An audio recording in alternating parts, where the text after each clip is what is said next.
jump into have our a- game. Let's have a jump into shop our- and chill hang sesh. Let's jump You're into our welcome. game. Who would like to do a recap, bring us all up to speed for the events that have occurred, for some inspiration?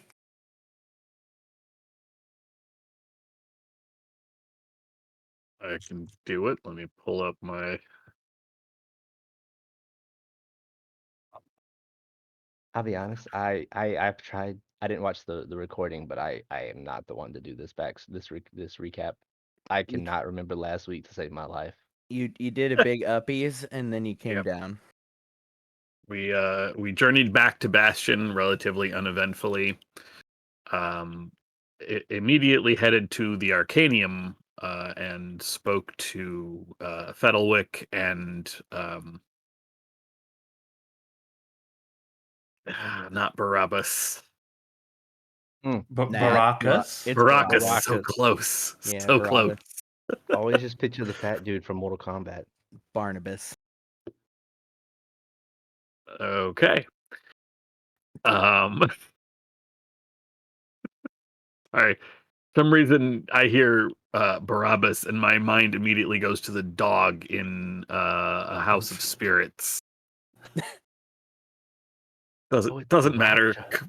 Completely unrelated to the fact. I thought you were going to say the dog from Skyrim, because that dog is also named Barnabas. Oh no, I'm saying Barabbas, not Barnabas. Ah, Regardless, I've also not played Skyrim extensively, so Hey, can't get that reference for you. Regardless, we made it to speak to Baracus. it's like And regardless in a sentence. to Baracus and Fettelwork, we gave them the Anhedon remains and just generally checked in, got the lay of how things were going with the refugees and their situation here in Bastion. Then split up a bit. Ember Prime took Firmament to the refugees where they did some cooking and some healing of one person who was deep in the throes of the same black ooze disease that we had encountered in Bastion before we left for Krua. But fortunately, most people didn't seem to have any sort of signs of the disease. Meanwhile, Cal and Ragnarok and Merv went and got payment for the cave fishers. We got a glowing mouth drink. Yep. got some pretty wild drinks. I think somebody got a little not poisoned, but poisoned. And then there was a little bit of shopping done, and then we decided to meet back up at Rainier's. Well, we got Firmament's backstory and full name as such as it is. I say we. Cal got Firmament's full name. Firmament has unofficially signed on as we headed back to Rainier's place to find a group of gentlemen in plate mail with a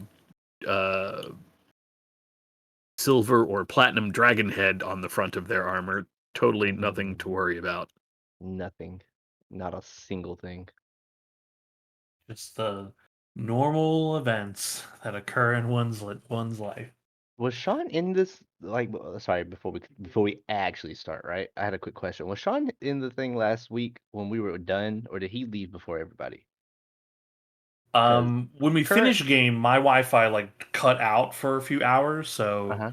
if you guys were like chatting about stuff, I wasn't there for any of it. Just to make it known, currently you guys are playing a campaign, and I'm playing continuous one shots.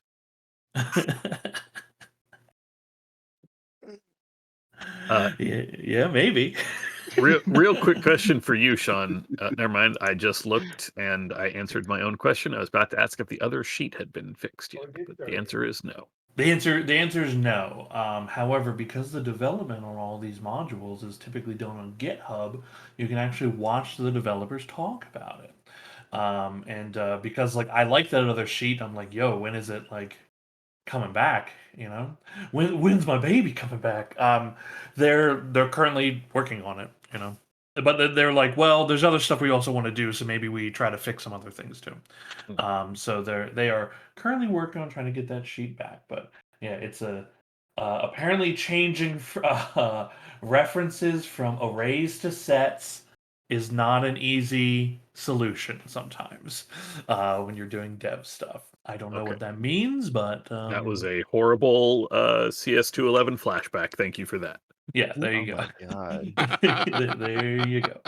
And that was not like a new version of Foundry thing. That was like a, hey, the rules for the 5th edition that we update to fix things, we're gonna change this.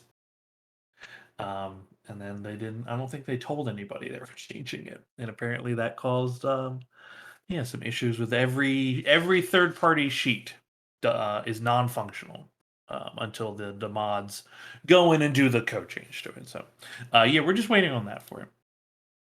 Otherwise, again, the Foundry system, the built-in sheet works fine. It just, we all like the cleanliness, I think, of the other sheet. It's a little easier to parse some stuff. Cool. Ted, please go ahead and take some inspiration. Done. The 5 of you find yourselves just outside Rainier's place, as Ragnarok has split off from the group to stay at a nearby inn. As you approached Rainier's place, you saw a group of 4 individuals, each clad in plate mail. 2 of them holding torches. They do not have their helmets on. You see there are 2 humans, 1 half elf, and then one is like a dark furred panther person. The person that steps forward appears to be their leader. As they step forward with authority, the others kind of take position behind them, holding the torches. Each of them, in turn, blazoned upon the chest plate of their armor is a gleaming image of a dragon. It gleams such that it could be either silver or platinum.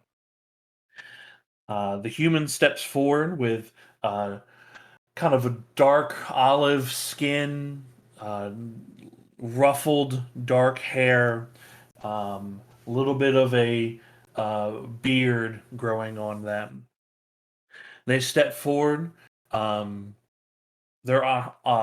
hand raised in greeting. They say, "Many greetings to you. My name is Talib Gael.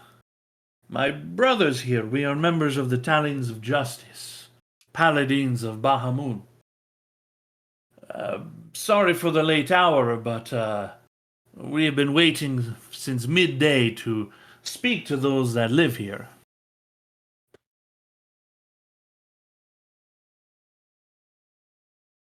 I look at Rainier. I guess they mean you. Rainier gives them a nod and says, "Well, that'd be me and the rest of them here." We're just staying here. You're the only one that lives here. Okay, bye. No, I'm just kidding. What do you need exactly? Also, can you put that that name in chat for me? Yes, I can. Talib Gael. Thank you, Speedy. And he said his organization is what? He called him and his fellows. They were members of the Talons of Justice, named Paladins of Bahamut.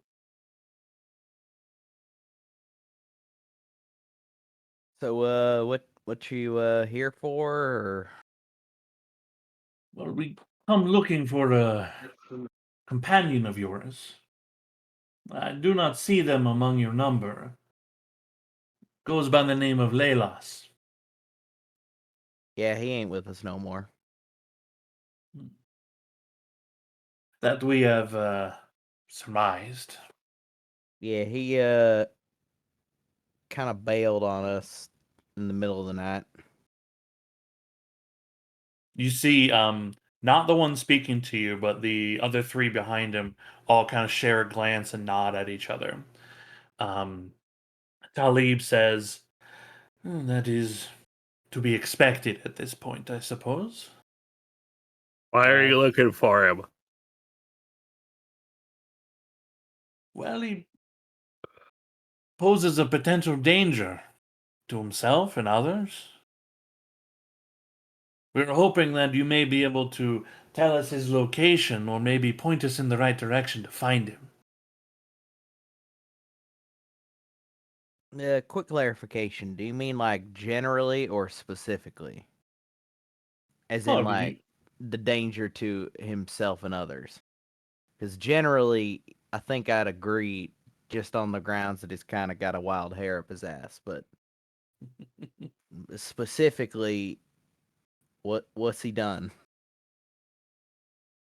I assume that he has explained some of his predicament to you, yes? Not since he died and came back a wolf and then got crawled out of a It was wolf. He was the whole thing. Died as a wolf, crawled him out of a wolf. Well, he died as an elf, and then he crawled out of his belt as a wolf, and then we had to kill the wolf and then bring him back. Herman's just Uh, standing there like, what the fuck is this? he looked back to his fellows, and you see him kind of like a, "What do you guys think?" They all kind of shrug. You hear one of them say, "I don't know, crazier shit's happened." And he nods and turns back and says, "All right, but we understand that he is alive, yes? Where last you saw him, he was alive."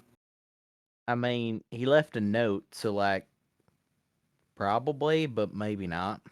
Well, I mean, yes, the last time we saw him, he was alive. We were not Hmm. looking at a corpse.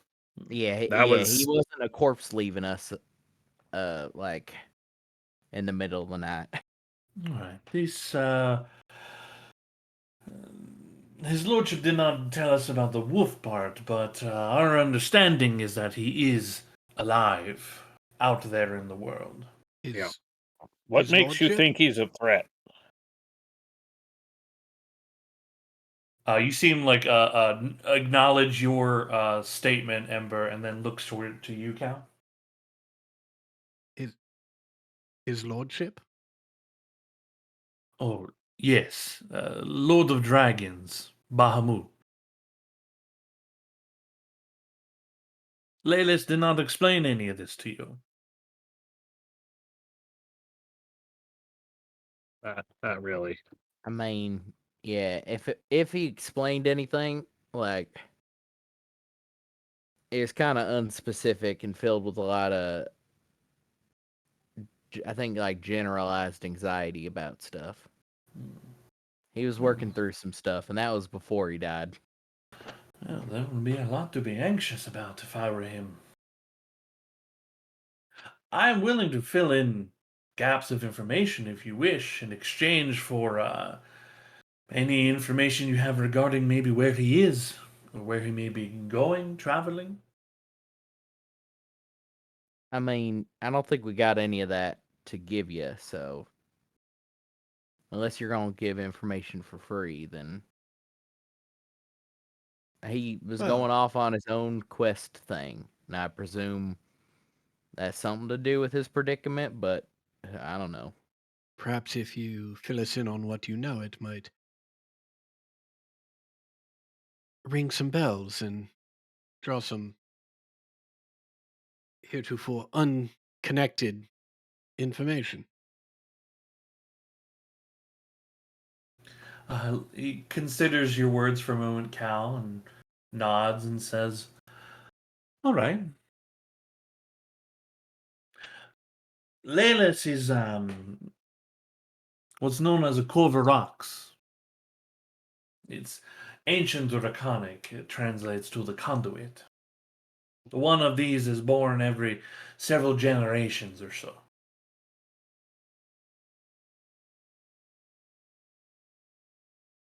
All The right. purpose is they allow for an avatar of either Bahamut, the champion of justice, or Tiamat, queen of chaos, the dark lady, the befouled serpent, Ooh. to allow either one of them to enter into this world. Now, Bahamut, he does not wish to use this vessel in this way. But Tiamat, she would do anything to walk this world.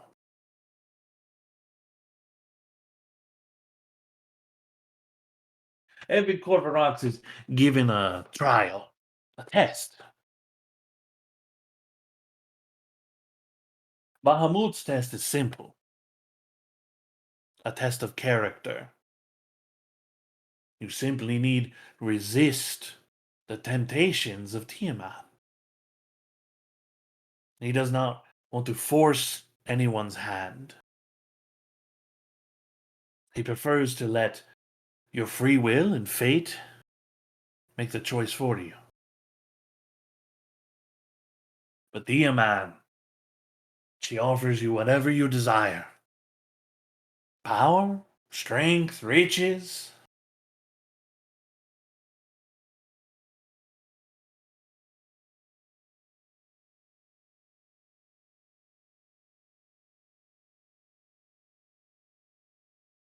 Let me ask you a question.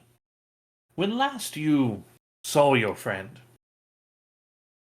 were they acting differently? I'm sorry. Do you mean before crawling out of the wolf body? Yeah, No. I mean, he was all kinds Before? of fucked up After? after the wolf.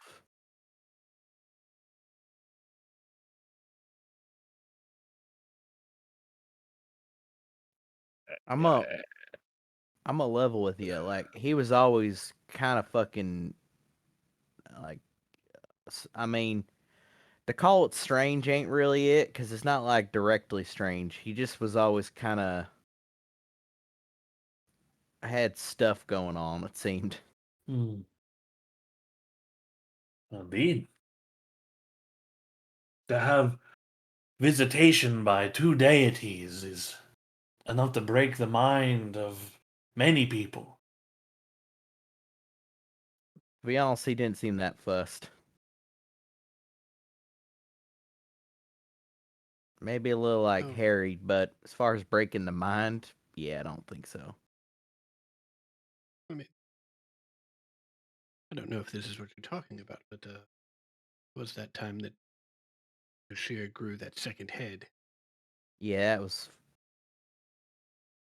I mean, now that you mention it, yeah, he had this little fucked up Sar? lizard thing. Yeah, Basar. Or, yeah, something like that. He had this little fucked up lizard thing, and it just kind of showed up, and then he, like, pretended like that was a normal thing that was happening. And then it grew another head, and he just pretended that that was a normal thing that was happening. Hmm. And, Don't listen to him, KJ. I mean, it kind of felt like bog lighting a little bit, but I don't.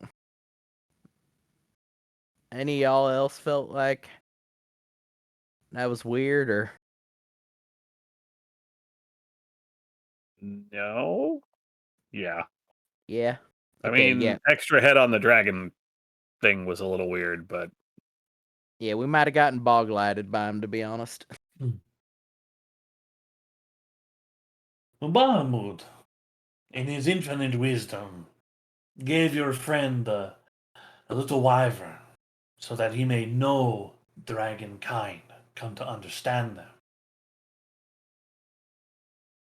But Tiamat, we do not know what she offered. All that is known is very soon after, Bahamut could no longer see Leilas.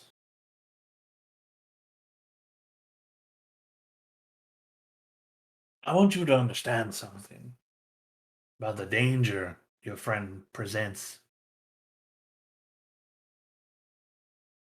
He chose to side with Tiamat, the Queen of Chaos.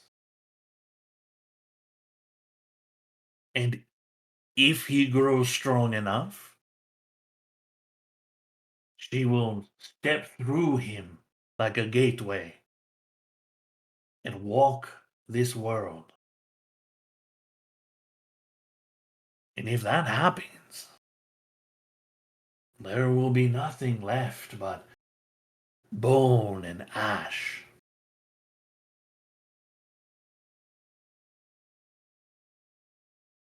Now, your friend Lelis is not strong enough for this to happen. Not yet. Not for a very long time.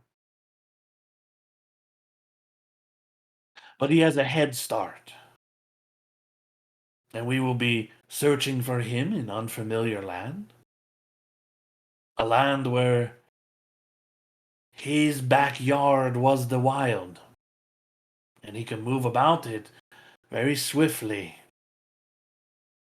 So you can see how we are at disadvantage.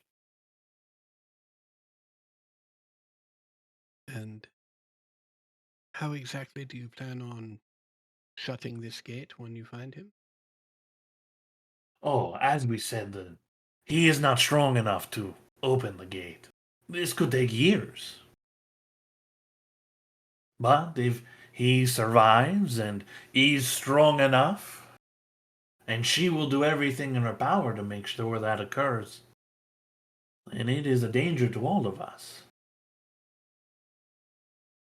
But the sooner we find him, the sooner we can bring him back to Ajaim, get him the help that he needs.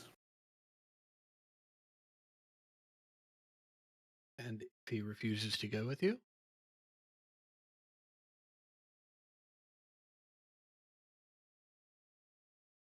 Then we will take him the hard way.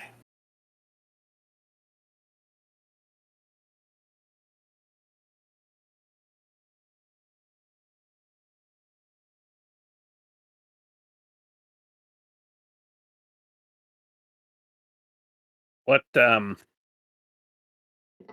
what's all involved in this in opening this gate?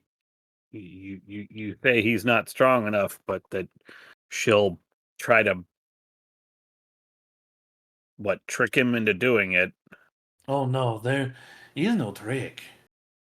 He has bound himself to her. You must understand, the Lelis that you knew is different now. He doesn't just hear her, he listens to her. Okay. Why do you and think he cannot- left so suddenly? Is there a way to unbind him?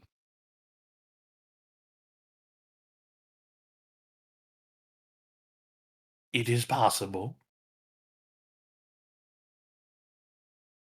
She just makes that go on hand gesture. We do not know this. Our purpose is to find him, bring him to Ajaim, one of the very few temples to Bahamut in this world. Now, in his wisdom and mercy, Bahamut has already given Lelis the first step on how to undo what has been done. It was the last time he was able to see him before Tiamat's control took over. But I assume your friend Lelis didn't explain this either. Nope. I'm not entirely positive he understood it. To be honest, he seemed to not quite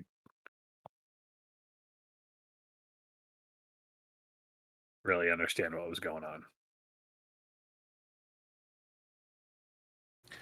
I think perhaps he understood much of what was happening, and due to her influence, did not want you to understand. Look, I'm a level with you. You might be right, and further are probably right. Like, but we're kind of dealing with our own end of the world catastrophe that's probably timeline wise a bit more accelerated than a couple years. Um, that being said, if we run into him, uh, I mean, fixing to have a conversation to be certain.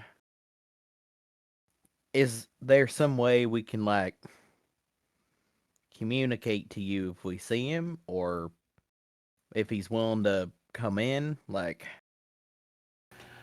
Do any of you know magic of communication or the ability to control animal? Trolling animals? Yes, explaining to them a favor that you need.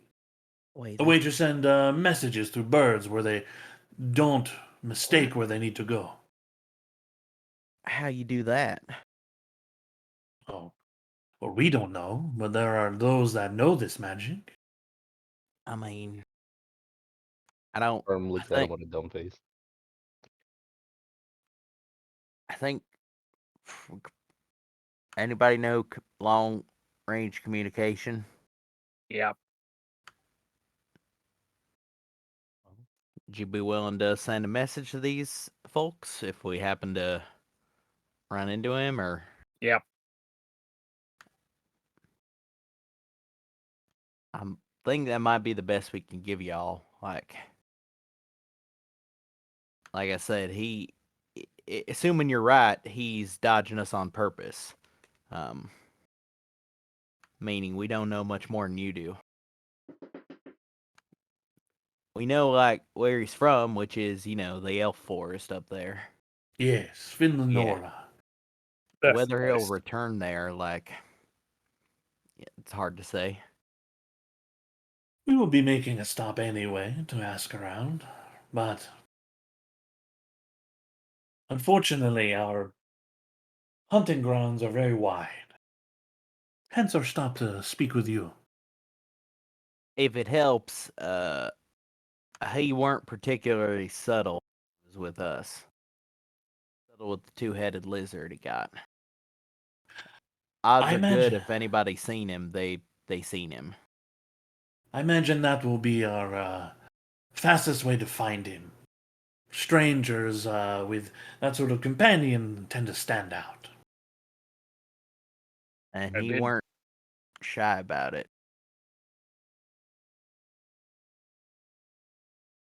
What are you saying, Ember? I did talk to him Ooh. a little while ago. I don't know where he is. I'd say when I talked to him where he was then. I just know that he's still alive. I can try to reach out to him again and reach out to you all if I need your assistance. That is more than what we can ask for. Now, you mentioned having your own troubles, and this, I do not wish to put this burden of your friend on you.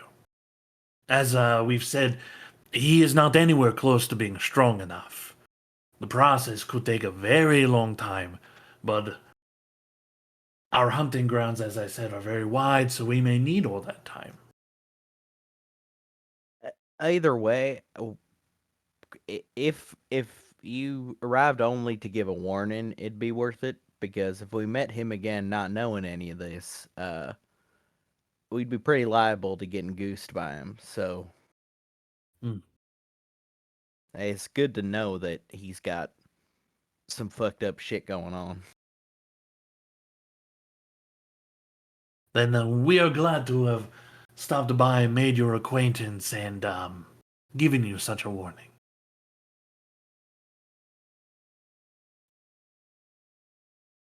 Which one of y'all? I guess do we want to get all three of your names so that if we try to send a message and one of y'all's dead, try another one? They all kind of chuckle when, at the idea of one of them dying. He says, "Do not worry. You can send for me, Talib Gaia. Right, We good may, times. yes, we may be in foreign lands, but this is not the first hunt we have been on. How often is this conduit born? Well, Like, every if few something happens to the existing conduit, does one just pop up? more or less, but not right away. They are born every few generations, from what I understand. This is the first one in several hundred years.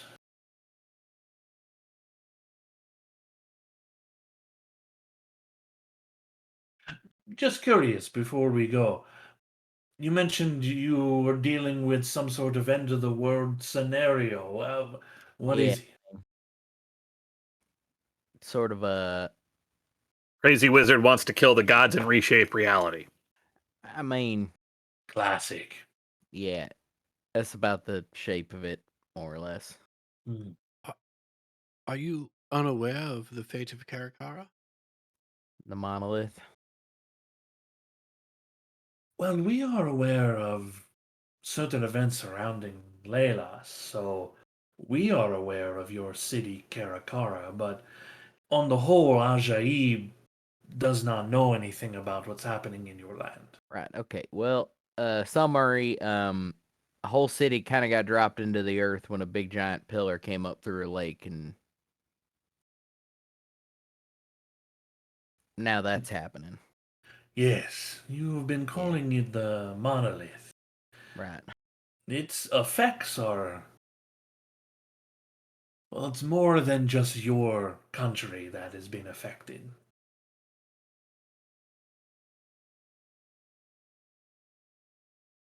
Fuck does that mean? This monolith, as far as Bahamut has understood it, is affecting this entire world. Oh, yeah. Any of your folk been having the dreams? We ain't had them, but we had a friend who weren't at the original point, but had dreams. They all kind of look towards one another and shake their heads. Not that I know of. Something to look out for, I guess, in yours. Hmm. Those what have the dreams will be able to understand stuff they didn't know they could understand. Best way to simplify it. The next time we pray to Bahamut, we shall make sure that we try to pass that along. He mostly listens. I mean, you could just like hold on. You could just call. You can just send a message to a god, and he's just gonna like give you what you want. No, no. Right. We, Okay. Okay. Yeah. if it were that easy, well, a lot more things could get done. If it were that easy, more people would worship him. I reckon. Indeed. Well, again, apologies for the late hour. Yeah. I mean, as far as like your bedside manner goes, um, sort of universally, this is kind of a sort of ominous and offset and unsettling kind of vibe you're putting out, showing up and costing us in the middle of the night. Well, as I said, we have been here since midday. Right. We did not want to miss you. We have come a very long way. I mean, that's fair. That's just to say, like, if you're gonna go out in the countryside and start talking to country folk, uh, you might want to work on your bedside manner. Shall take it under consideration. Thank you. Also, Uh, like, Leyless ain't like he's a decent enough fighter. His whole moving around the woods real fast and being quiet thing is gonna be problematic for you. oh And that yes. lizard he's got can like spit stuff on weapons and stuff. He is a worthy adversary, as far as we understand. This is why there are 4 of us. Fair enough. Good luck with your wizard. Yeah, our world ending catastrophe. He gives his eyes pass over all of you, gives you a nod, and him and his retinue turn and just walk out into the city. Turn a corner, and the torches are lost to you, and you are in front of Rainier's place. Hey, Sean. Yeah. Could you put the name of the temple or city or whatever they were saying? Could you put that in chat? I sure can. The second they're out of earshot, Merv just goes, "Fucking Laylas, god damn it." Would you like, Cal? Would you like to make a history check to see if Cal has knows anything about this place? Sure.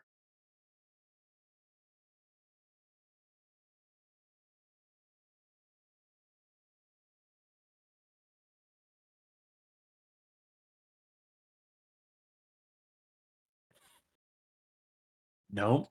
That's spelled with an R, right? Yeah, that might be the first time you've actually heard that.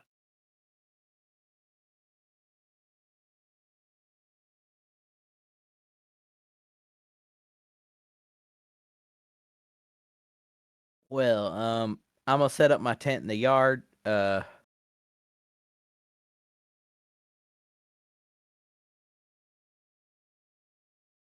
Do we need to talk about that, or Nope. are we all on the same? Okay. I don't. It, he, I don't know if you should warn him.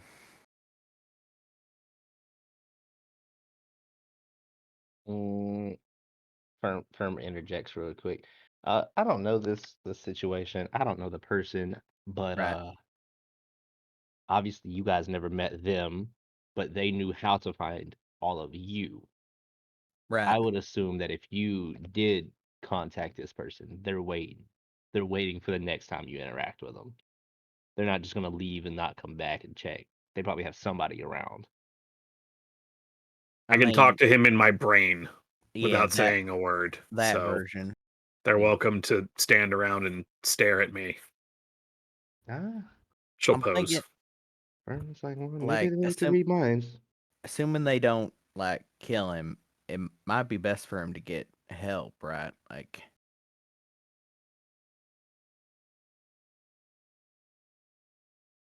My understanding, I mean, I signed up for the Umeli thing, but this is like a either or.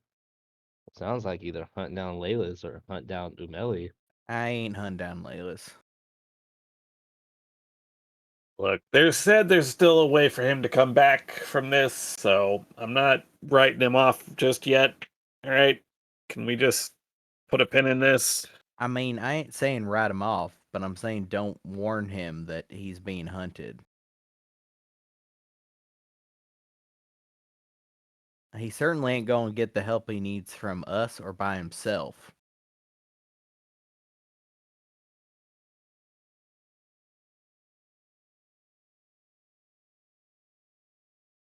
Yes, but what if he's out there regretting his decision,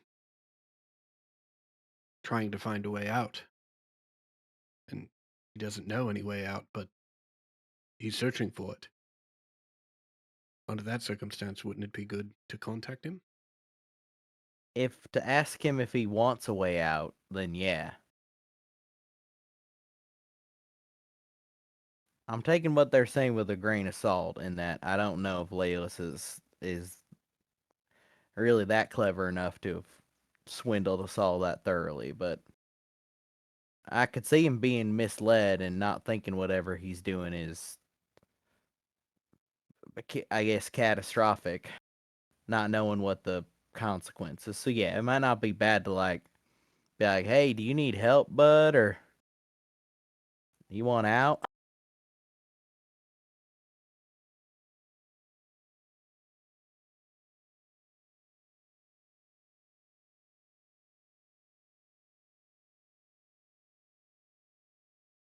Uh, I'm not too sure how he can be saved, but from what from what I heard, they said he is bonded with what they call her, the evil chick.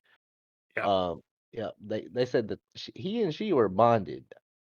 Yeah, they also said there was a way back. So Yep. Look, you do what you're gonna do, Amber. You'll make the right I decision. plan to. Either way, that is a stew I ain't bothering with today.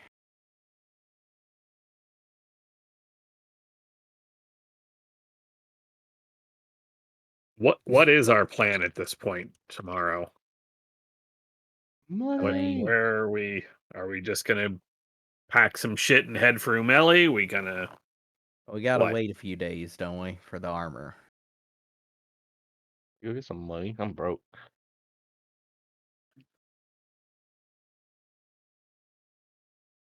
I mean, I guess we could look for some local jobs if there's such a thing.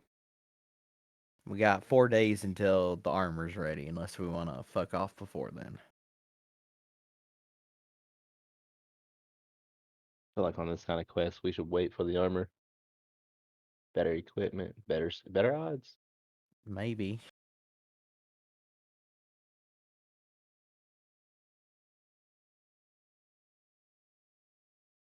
What's everybody else feeling? Do we head straight out or do we hang tight? Head straight out for Umeli. I mean, that's another thing we need to go back to the university.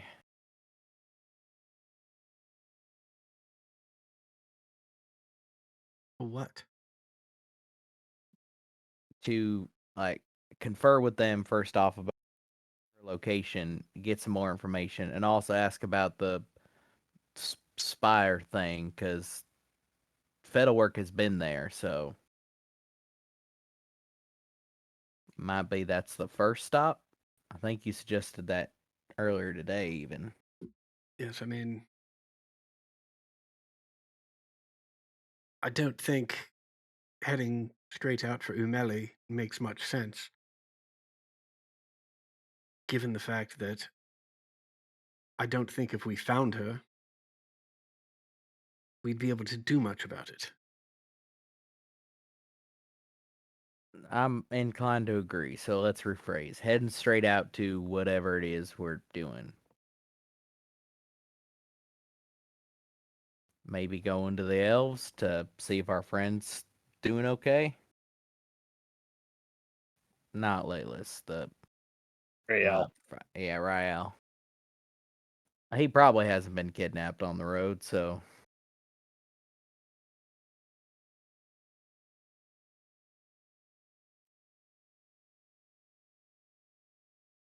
If we're or gonna we wait just for the armor, that gives us plenty of time, I guess, to figure out our move. So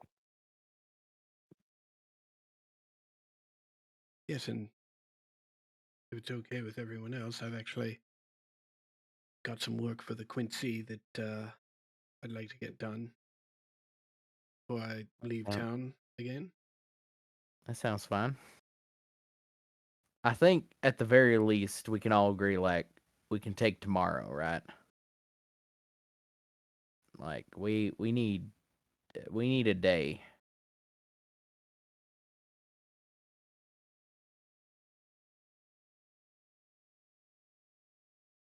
That sounds like a plan to me.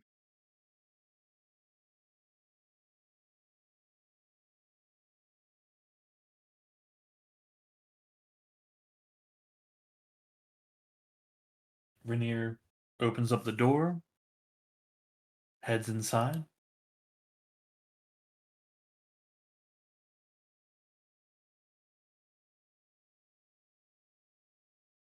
I'm setting up my tent. All right. Grass is growing a little bit, so I'm gonna have to acid splash it. I just love after lecturing these paladins about their manners and like you're spreading acid on Rainier's front lawn so that you can set up a tent. Yeah. Look, I'm leaving the rest of the yard alone. It's fine. I'm only taking like 10% of the yard, maybe 5%. As you all headed in to settle in for your long rest, Well, actually, Ember Prime is going to watch the tent being put up, and hey, Cal, Hmm? I'm thinking I still might want some candy. You want to go with me? I'm feeling the need for something sweet. You want? Ah, yes, something sweet. Yes, yes, I understand completely what you mean. Just a little candy before bed, understood. Yeah, you don't have to be all weird about it, but Oh, stares at him for a second, then like wait, you very mean awkwardly turns and walks towards the town, back into Yep. town. wait, Y'all headed out? yeah, yes, I believe we are. Wait, Ember, do you Okay. actually mean candy? Maybe. Oh, my apologies. Yeah. What did you think I meant? Have a good Oh. night. Miss Goodnight, Merv. Oh, nothing. Candy, of course, like an apple or something. Were you thinking like drugs? I mean, in fairness, I'd say about 20% of the time I'm thinking about drugs. So yes, Hey, can you bring me back some hard candy? yes, hard candy. Understood, Merv. Understood. Hard Yeah, candy. Yes. sure, Yeah. Merv. Have a good night. All right, we're walking. See ya. Cal, you holding up? You doing okay? Let me rephrase that. I don't think you are. Yes, I think all evidence points to no. what are you guys doing? Like, I know you're talking to each other, but like, are you like walking to a particular spot? Are you just like walking the streets, having a conversation? Yeah. Just walking at this Okay, point. just walking. Yeah. Hold on, just a moment. Uh, Doug, what is Dominic doing? You went to a hotel for the night. Were you just immediately going to sleep? Was there anything you wanted to do? Oh, Ragnarok, right? Right. I'm sorry. Yeah, Ragnarok. I was like, oh wow, we're back in character. Whoa. Yeah, no, there wasn't anything he particularly wanted to do. He was just gonna go straight to bed. Okay. I was gonna give you a roll to look out the window to see if they happen to walk by your, thing. But would you be asleep at this moment? Do you sleep early or do you stay up? Mm, gosh, I never thought about it. I'd like to say I'd be up at this early or this late. Yeah. Just roll a D100 for me. 56. Okay, cool. Um, we'll say that it's new moon, so this it's dark in the city. Um, as you all are walking around or looking out a window, um, there's a lot more shadows here than normal, and there are like you see guard patrols walking with torches. If you guys don't have a torch or anything, you would need like some kind of dark vision to like really kind of see where you're going in between the street lamps here. I'll cast a light on one of my rings. Yeah, cool. All right, you're walking around having conversation. No, I'm not all right at all. I mean, Krios is dead. I understand that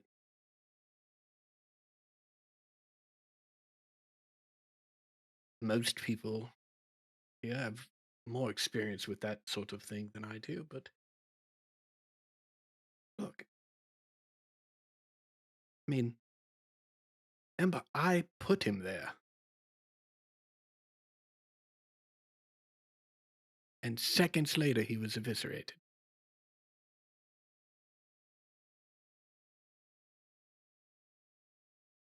Okay, yeah, but here's the thing. Do do we who do you blame for killing us? You and me. And Layla's, technically.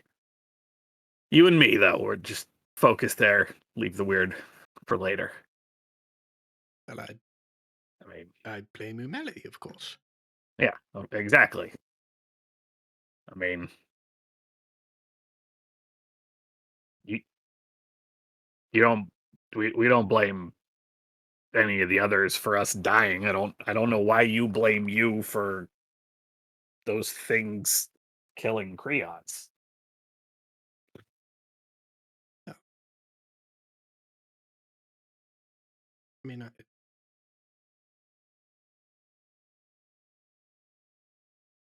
I do get your point.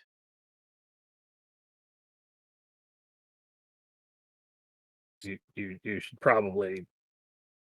I mean, I gotta tell you, you have to, but like, we are alive because of Rainier. That just throwing.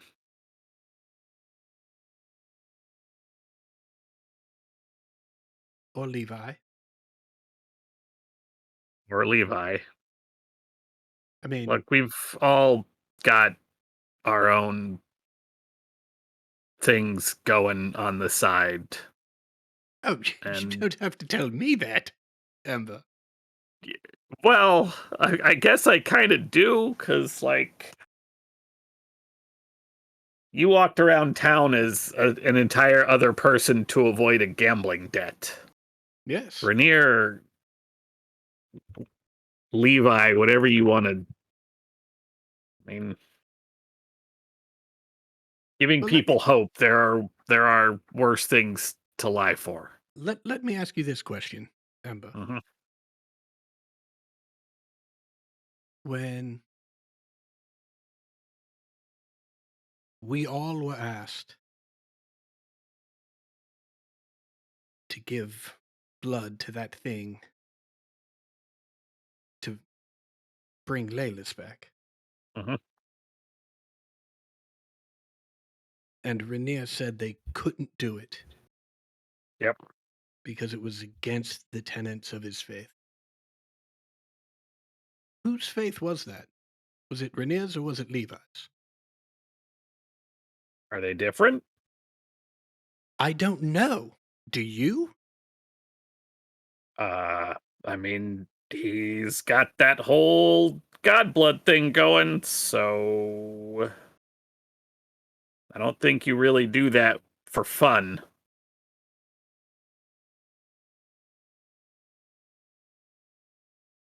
Well,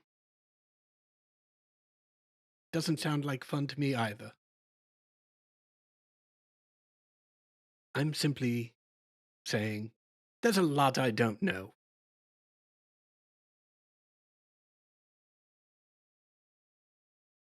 Lots of questions. Do the answers really matter that much right now? I mean, Rainier or Levi, they were there with us all the way to Umeli. Rainier or Levi were alive because of them.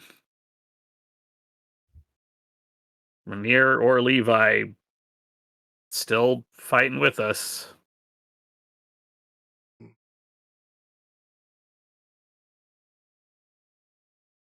He wants to keep a secret to try to keep this legend going to give people in this world hope. I don't see why.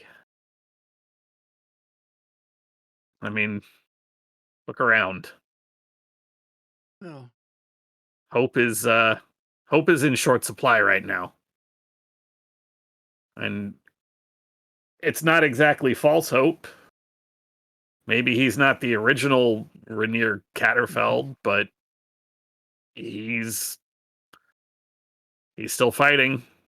so He's you're still- saying I should be less concerned with people's motivations and more concerned with their actions. I'm saying you should cut him some slack. That's it. I'm not trying to apply his lesson, his life to anyone else. You and me, we're the reason that Laylis is back, and now potentially we have created another Umeli situation, another catastrophic world ending, and we get to decide. I have to figure out how to deal with that. Well, We've wait, got hold on. all kinds of stuff going on. I mean, I only mean that I can contact him. That's all I mean. Like, obviously, that entire decision is not mine. And also, we're not the ones who created this situation. I don't understand. If we created this situation, then I killed Krios. The two are the same, are they not? No, We did the best we could with the information we had at the time. we absolutely did. Yes, 100% agreed. Right, and that's what you're trying to tell me about Krios. I did the best I could with the information I had at the time, and I wasn't responsible for killing him. It was those things. Just like Laylis, we didn't know that he was bound to Tiamat. That was his decision. That was his doing. He's Well, the we one who did created this know situation. that kind of. He did tell us. Was I the only one who knew what that name meant? I might have been. Oh God, I might have been the only one that knew what that name meant. Oh boy. Regardless, he's the one who did it.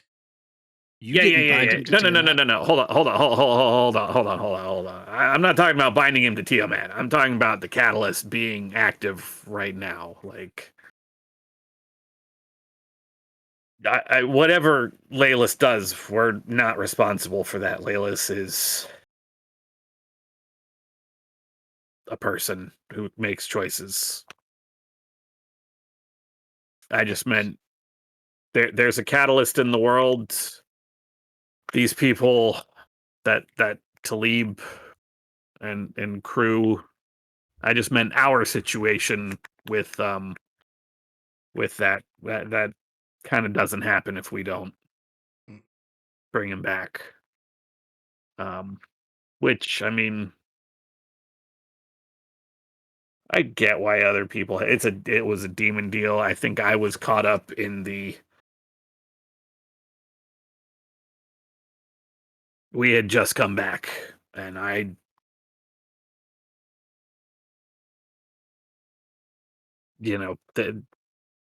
the others, Rainier, they sacrificed for us. I didn't feel right not doing the same. Maybe I should have thought about it more. Maybe we both should have. I don't know. I think the others should have thought about it less.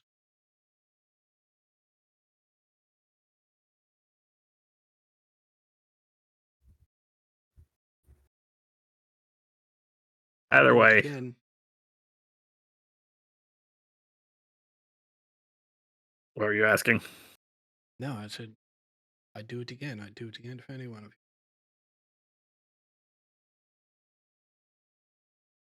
I'm Certainly really do it hoping we again. never have to. Well, that is absolutely the truth. I second that. Don't need another pair of eyes staring at me.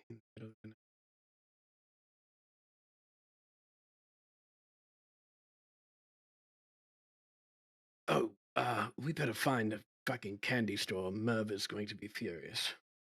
Yeah, he's going to be real furious because we're here. Remember, Candy's the brothel worker. I wanted some candy. Oh, goodness, great! I'm so sorry. Well, let's. I'm gonna let you in on a secret. I'm gonna slip out the back like I have every other time we've been here. If that's what you consider a good time, Ember.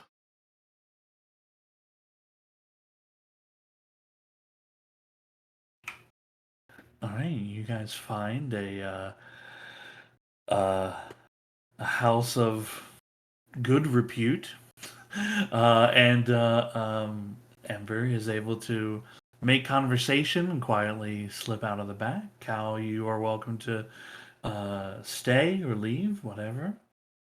Um, Yeah, I'm just gonna escort Ember in.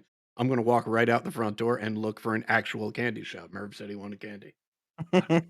okay, roll a D100. You want a very low roll.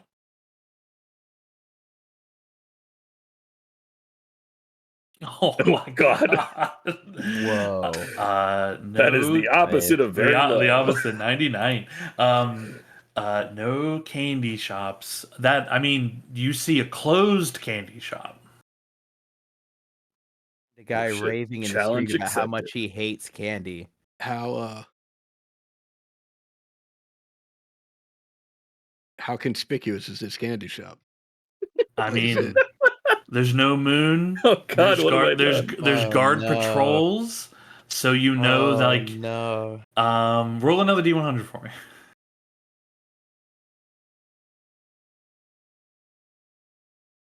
Three. Patrol just past this Jesus area. You know it's gonna be maybe 15, 20 minutes before another one will come by. great. It's pretty dark. Not a lot of street lamps. Yeah. A 99 and a 3. Fuck me. I turn the ring that I've cast light on around and just hold it in my hand. Mm-hmm. And I walk up. I would like to Misty Step in through the window. You're in. Great. I'd like to grab a fistful of candy and Misty Step out. Oh my god. You're out. All right, that's Oh, it. I've just got a pocket full of loose candy. I got a pocket full of sunshine, baby. Easy. You head back. Dominic, you're just looking out the window of your hotel Ragnarok. room. Ragnarok, Sorry, yeah. I'm saying Dominic because, like, when I look at the players list, Oh, I it gotcha. says Doug Dominic on there. Ragnarok. When you're in your hotel room, you're looking out the window, and again, it's new moon, so the sky is dark. The streets are dark, but you've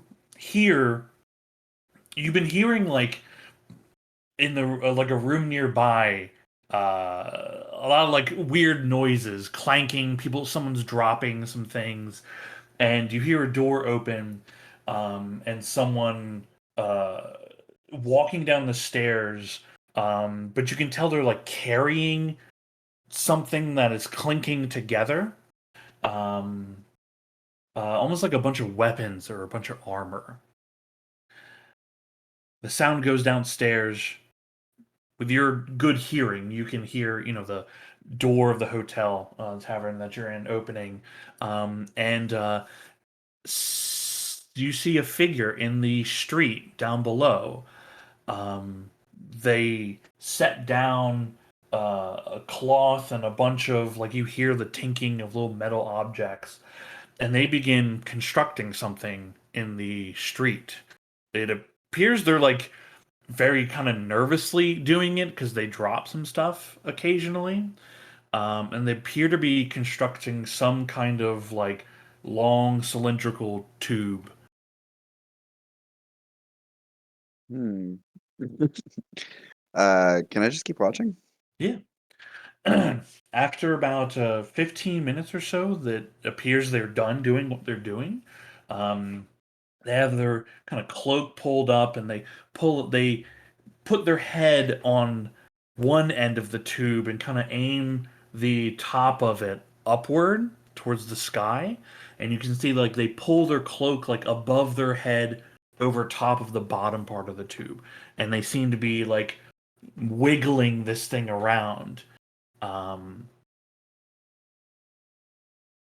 They continue to kind of do that every now and then, shifting the position of it. Yeah, I'll open up the window and just say, "Hey, what are you doing?" The person's a little startled. You can tell, like, just based on their reaction, their body movement. They stand up and look around, pull their cloak down. You see a mostly bald head with like kind of sporadic hair, and they're looking around. Clearly, a human in their older years. They're looking around till like they eventually like see you out the window. They kind of squint for a little bit. What's that? What are you doing? Oh, new moon. It's perfect for observing the ether. The ether. Yes, and you see him kind of pointing upwards. Why are you observing it? Oh well, there's so much to discover, so very little that we understand. Did you know that each one of these lights is well, they're on fire. You see. He'll turn his head up to the sky and look back. Okay. And potentially, like our star, each one of them may have a world like ours. Imagine that. That's crazy.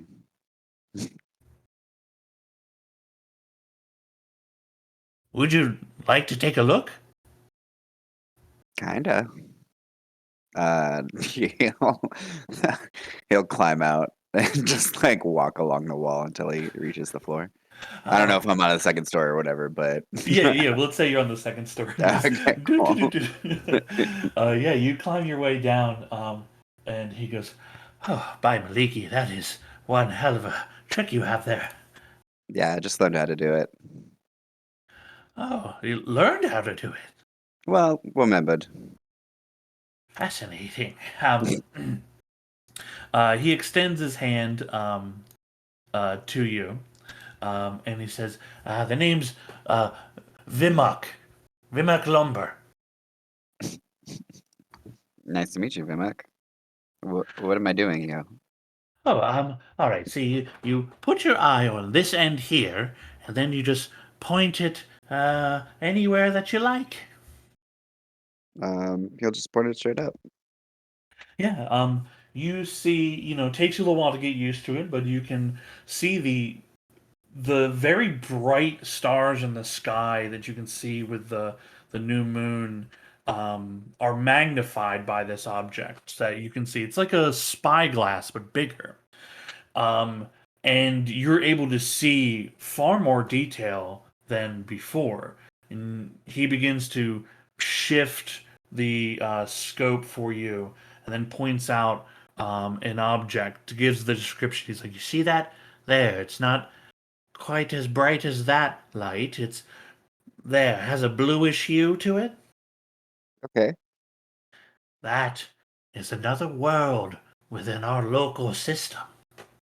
Think so? Oh, of course. There's many. And this here, and he moves it towards a very faint light. This here's a new comet. How do you know all this? I've been studying it all my life at the Arcanium. Not very good at magic, but this stuff, I'm good with this stuff. What do you plan on doing with this information? Oh, maybe write a paper. Something like that. Something to put my name down in the A book.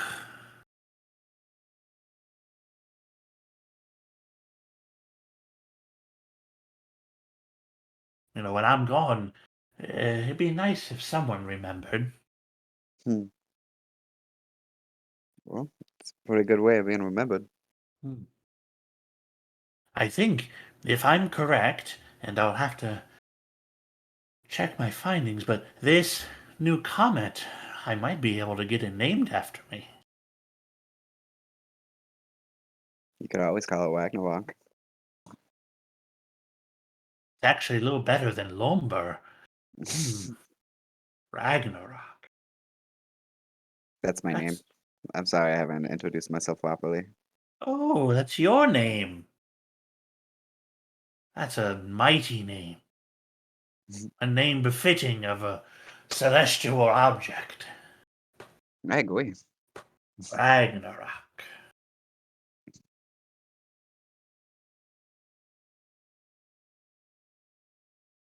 Well, I'm going to be at this for quite a while. You're welcome to stay if you like. I have nothing else to do. Not until tomorrow, anyways. Sure. He begins to, for over the next several hours, like show you different celestial bodies.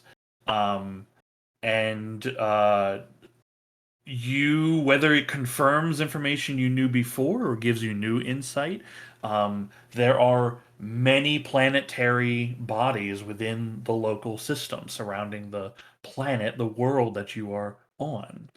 Um, and he shows you a few other different comets in the sky. Makes note of a few of his favorite stars and nebula. Um, it's just kind of a nice way to spend the evening. Um, he tells you that if you ever need to, as it comes to the close, he's like, the light's gonna, leave us soon. He says, um, if you ever want to, like, if you ever want to look at the stars again, he normally does this from the Arcanium, but he happened to be in the city tonight. So you can look up. I will put his name in the chat. Vimak Lomber. Um, the Astro Labe. Oh yeah, I was way off. Astrolab. Astrolab. Cool. You head back to your respective hotel rooms. A long rest is had by everyone. Merv, I believe the effect that you are under Yep. from the ciphers, I believe that's a 24-hour Yep. effect on it. So it wouldn't be till around afternoon when that falls off for you. It happened in the morning. Did it happen in the morning? Yeah. Oh So yeah, it yes it wouldn't be did. when Yes I. it did. It wouldn't be when I first woke up, but it was about mid-morning because that was when the burial was happening. So Yeah. it Okay. would So then linger for a bit. you have a few hours before it falls Yeah. off. Yeah. Yeah. Yeah.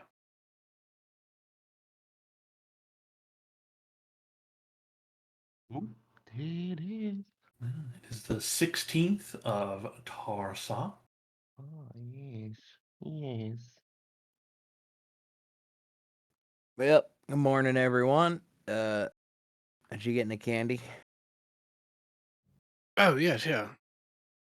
I'll just reach into my pocket and dump random bits of candy on the table. Yeah, you see Merv hardly even examines it before he just pulls unwraps one of them and chucks it in his mouth. That's pretty good. Where'd you get it? Oh, a store that was open.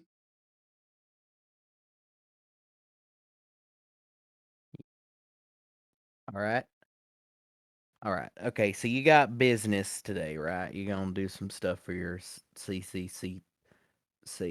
Yes, the quintuple C. Yes. Yeah. So hold on. CCCC. Yes, the Kaluunax Cletintila Caracara Care Consortium. Right. Okay. I got you. I might go shopping, I guess, for maybe some magical stuff, Very well. and then probably the Arcanium, because I gotta confer with Fettelwork about some stuff. Follow up on or the fuck the Black Tower thing is. We should try and make some effort to hook up with Ragnarok. I mean, I don't know where he went, so like it's kind of up to him to make his way here. Unless he's gonna leave a note saying he's not coming back too, which like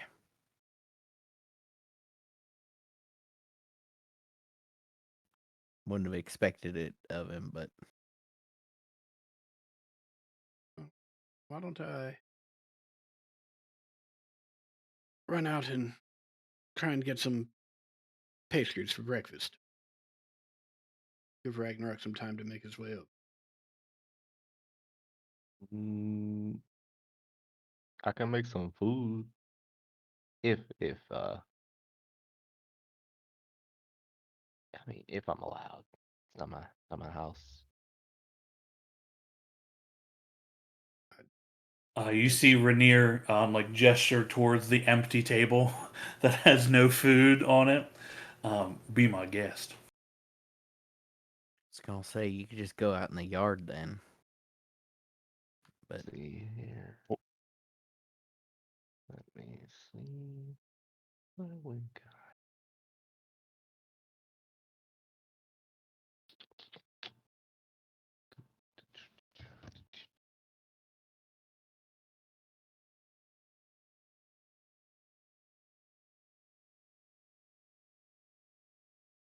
And we'll say as a morning's meal is being prepared, Ragnarok, do you have any other plans other than to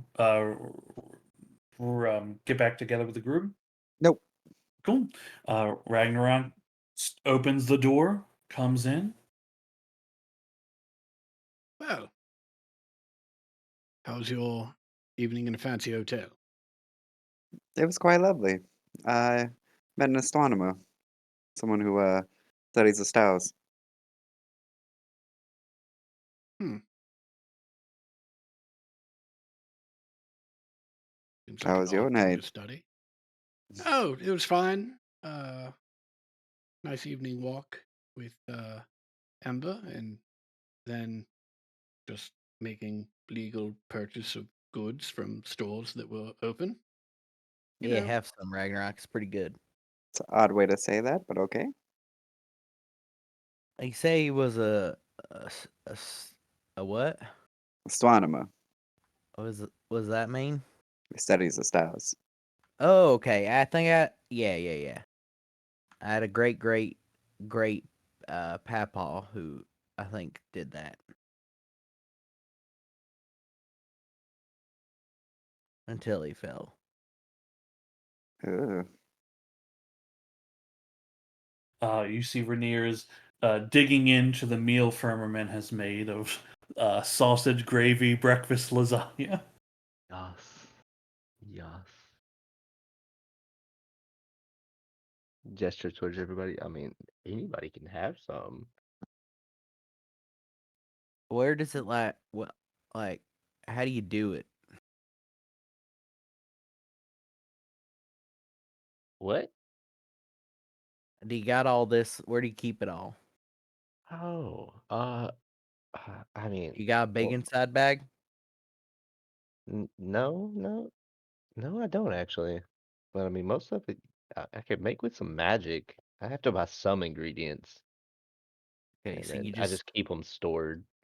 this ain't like you're bringing something from somewhere else to here. You're just making it. For some of it, yeah.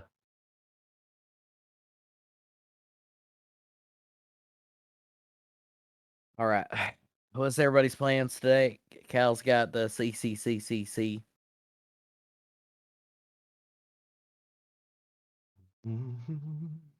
I'm gonna go shopping, go to the Arcanium. Yeah, I might go with you if you don't mind.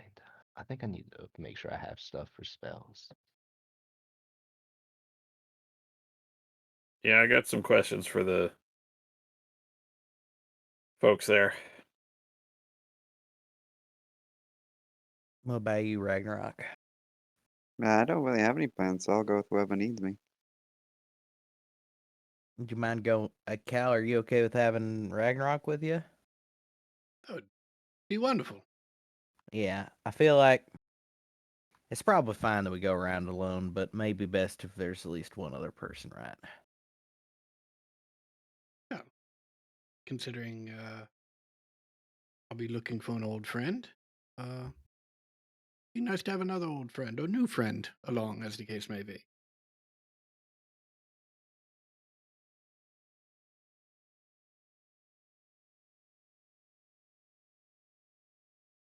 Shall we, Ragnarok? We shall. Okay. Let's start with Cal and Ragnarok. What are the two of you doing? Well, Ragnarok, I am going to. I don't know if you remember. I believe you met him while we were underground dealing with my curse, and I believe you met him in the marketplace looking for an old friend, Henri. So I'm just gonna dig around some old haunts, see if I can't pick up on his trail and catch up a bit. Um, I remember Henri. Do you want to split up places to look for him, or are we just going together? oh well, um, I don't know. I sort of figured we'd go together, um, but perhaps I can make a list of a couple places where we could ask around, and we'll meet up around lunchtime to see if we've got any leads. Does that sound like a plan? Would be quicker. Excellent. I will give Ragnarok the name of a couple places where I have known Henri to hang out, and I will keep a couple for myself. Okay, very good. Can both of you make either investigation or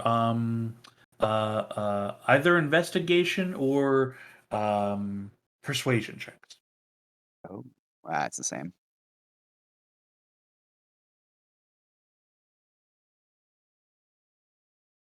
Ah, so close. Okay. um, the two of you spend most of the morning checking out these places. A lot of people, some people like flat out, like they're like, you're talking about Henri and Berggren and all that. I don't want nothing to do with it. I hear Berggren hasn't been seen in like weeks. Um, some people are real sketched out and don't even want to get like involved. Other people just don't know where Henri has gotten off to. Um, Cal, you do get a lead, but it's like it's around the time that you would need to meet up with Ragnarok. Okay. Um, Wonderful. Yeah. the two of you begin heading towards your agreed upon lunch destination. Um, Cal, you sit down at a table, and you see very quickly sitting down right afterwards, big smile on his face. You see Kieran sits down. Oh, this is a wonderful surprise. How are you? I'm doing very well, very well. My pockets are quite full right now. Uh, full with coin? You know it, my friend. And he pulls out like a large sack of coin, big hand purse. Lands with a thud on the table. I have to say, I must thank you for that 50 gold you let me borrow. I've been killing it at the tables. Wonderful. It's Hmm. excellent news. Which reminds me, I'm sort of a little out of sorts as of where I am in all of it at the moment. Did I give you a lizard? Yeah, yes. KJ, right here. There it is. Hello, little one. Oh, okay, all right. Um, okay, so that already happened. Okay, well, look, here's the winnings from the 50 gold you gave me. I also have a card here about I was supposed to give you about the thing. Don't feed after midnight. Okay. Did we already? No, maybe I should get that card. Ah, here you are. Let's see. Don't feed after midnight. Don't get him wet. That seems like that might be difficult. Oh, also, he's a spirit animal. Mm. That will bond with you. Oh, well. It's There's quite like a lovely. ritual sort of thing you do to kind of bring him back. Oh, well, that I've. Yeah. Oh, no. That. Yes, you did inform me of that, actually, since there was a small mishap early on. But as you can see, everything's fine, and he's doing quite well, aren't you, KJ? Little Kieran Jr. just kind of like flaps its wings a little bit. Seems very happy. Yeah, see, wonderful. You see Kieran goes, "Oh, good, good, good, good, good. The last few days have been a little out there.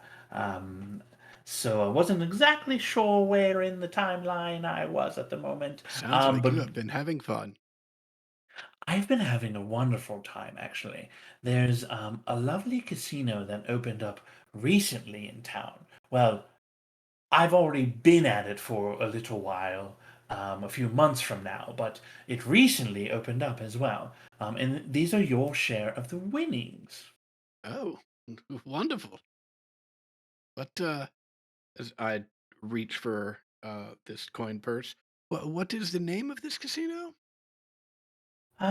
Shit, I didn't get the name of it. Do you know where Lovely it's fellow that located? runs it. Oh, who runs it? Um, oh, it's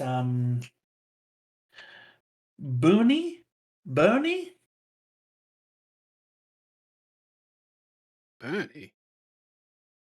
Yes, a strange little fellow. Hmm. And where's this casino?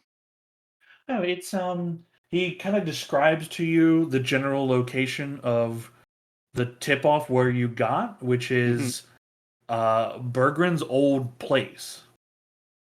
Okay. Wonderful. Wonderful. Hmm. Well, I sort of got a date to get to at the moment, but I just wanted to pop in and see little KJ, is it now? It is. Karen Jr. Yes, looking lovely. Well, you take care of yourselves, yes? Uh, you as well. I must say, I do miss our times rabble rousing together. Perhaps in the future we could arrange some time. He looks at you and puts a hand on your shoulder and goes, "I'd like that cow." Oh, here's your friend now. Um, Ragnarok, you see someone talking to Cal. Their hand is on their shoulder, very kind of familiar like. Um, you have never seen this person before, but they resemble somebody that you used to know.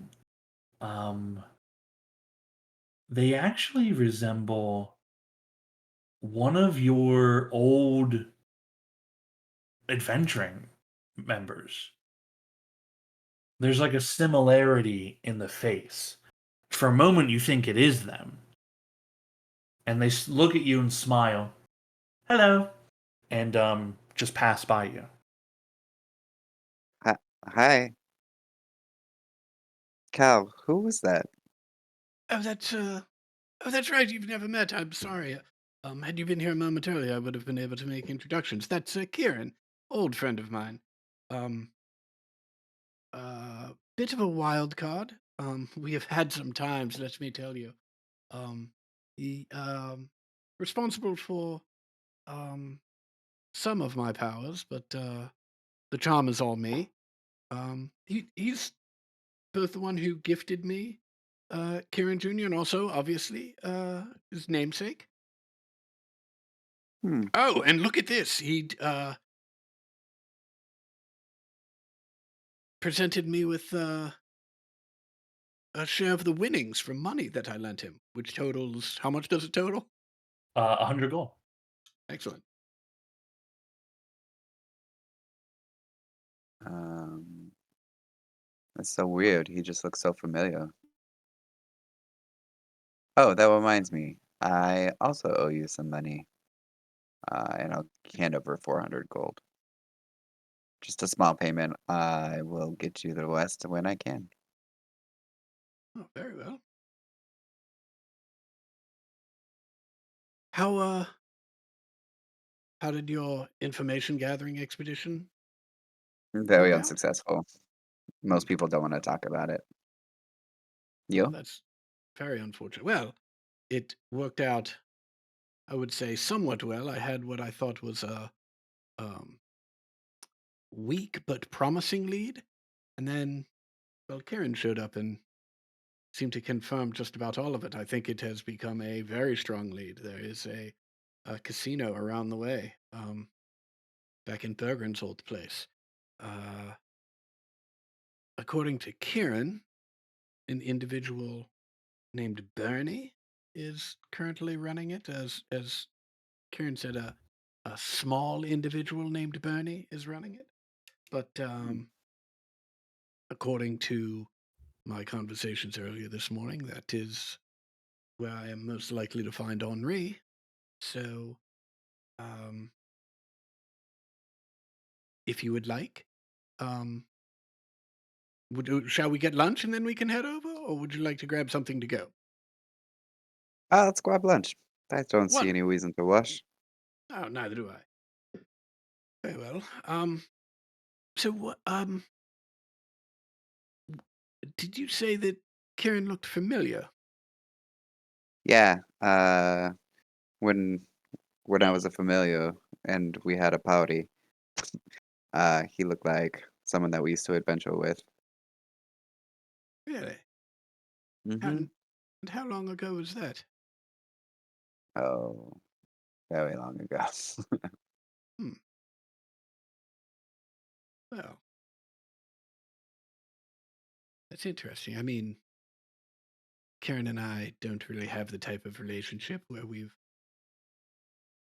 pried into each other's past, although now that I think about it, it's really I haven't pried into his past. He's sort of been around for my entire life. Um, so I can't Known him really your entire say. life? Oh, yes, more or less. I mean, as long as I can remember, I've known him. Hmm. Has he ever gone by another name? Well, not since I've known him, but that's, I mean, I'm only 22, so hasn't been all that long in the scheme of things, I guess. And I Hmm. mean, well,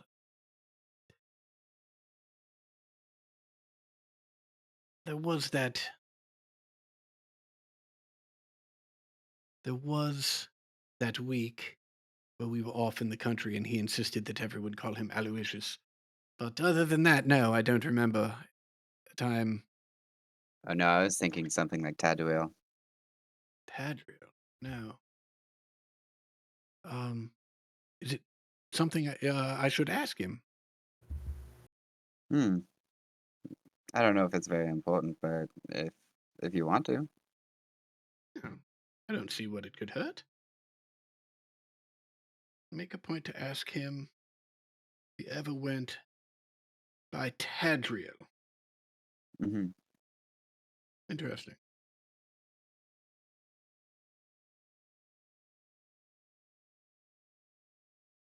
What, and you said Tadriel was a member of your adventuring party. Yes. What did Tadriel do in this party? He was a magic user. Hmm. Well, Karen certainly Much knows some of that. it's the same, much like you. Oh, well, that's sweet.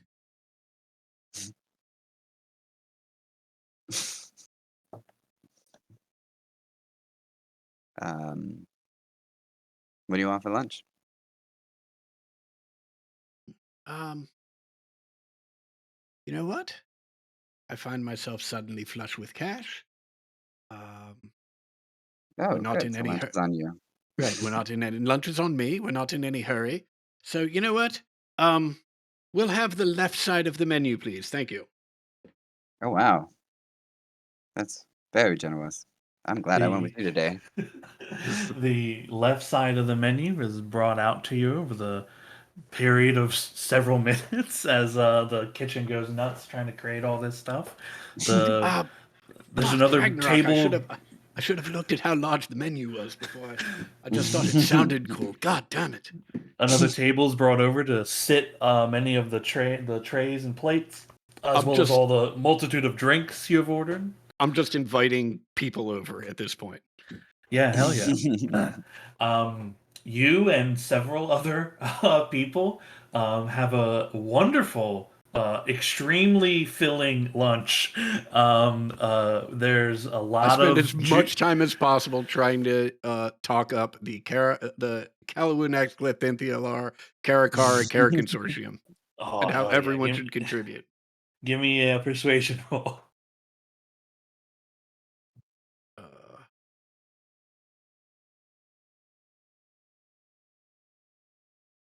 Okay, people are into this. They ask you where is it that they can donate to help the refugees? right now, just go to the bank and tell them that you'd like to make a deposit in the Quintuple C charity. And keep an eye out. We will be starting our own physical locations to make donations even easier. But in the meantime, even if it's only a few copper that you can spare, just stopping by the bank and dropping a few off, every copper counts. Ooh, I should Yeah, write that down. You see a number of people nod their head, and you're a couple that weren't into it as before. Are like, oh well, I guess I do have some copper to spare. Yeah, you feel like you have made at least for these people here um, an impact on them regarding the fund and the refugees. Wonderful.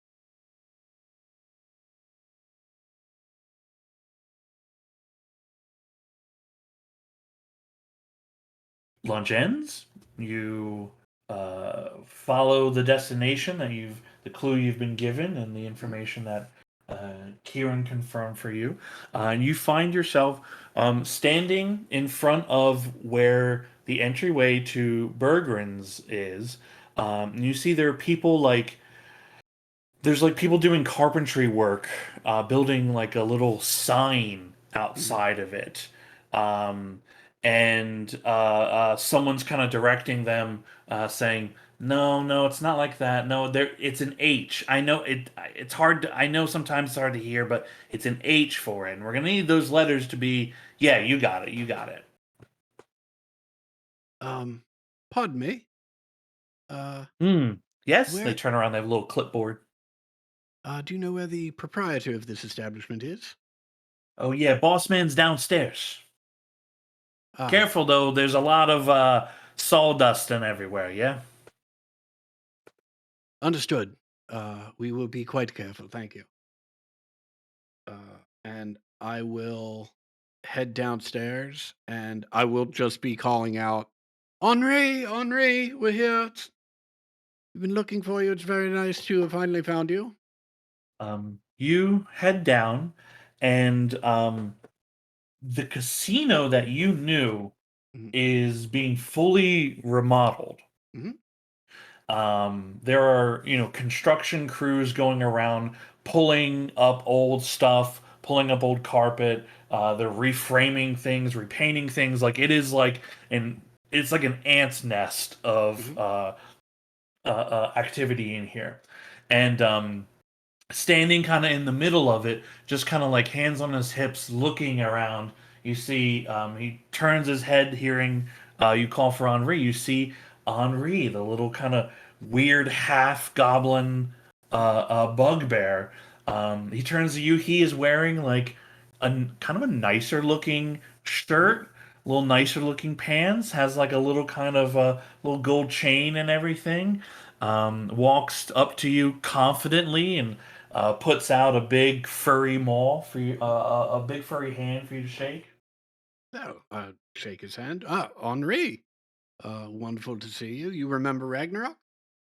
Yeah, hey, good to see both of you. Good to see both of you.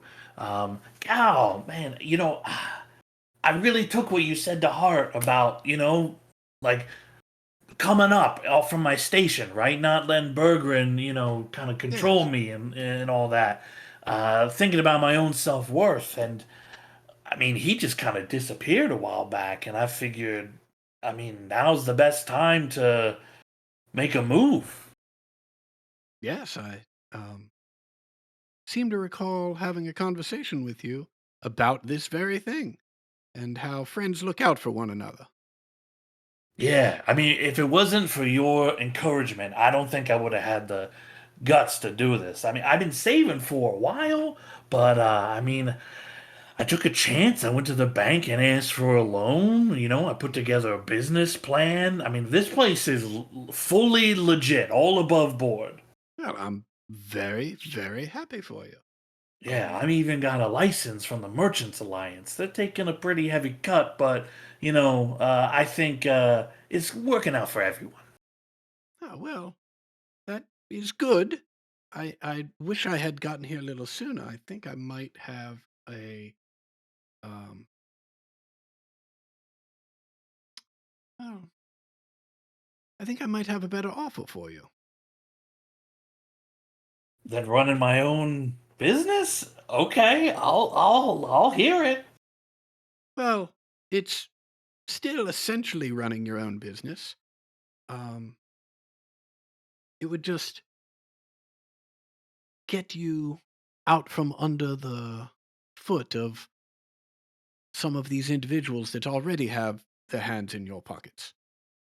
Um, you see, you may have heard in the press that I have started a charity for the poor individuals from Karakara. When I was at the bank, I did see that there were people donating to some like sexy C or 6C.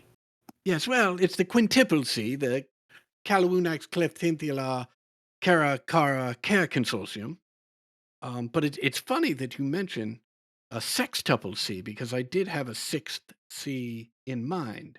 You see, first of all, I realized that I might be good at getting the word out and encouraging people to donate, but I don't have a mind for numbers and for math. And so I started wondering, well, who does have a mind for numbers and for math? And it occurred to me, well, Henri does. He has been doing books for as long as I've known him, and clearly is in high demand, and it must be because of his skill. Um, A lot of people think that goblins ain't good at math, but we are. ridiculous, unacceptable.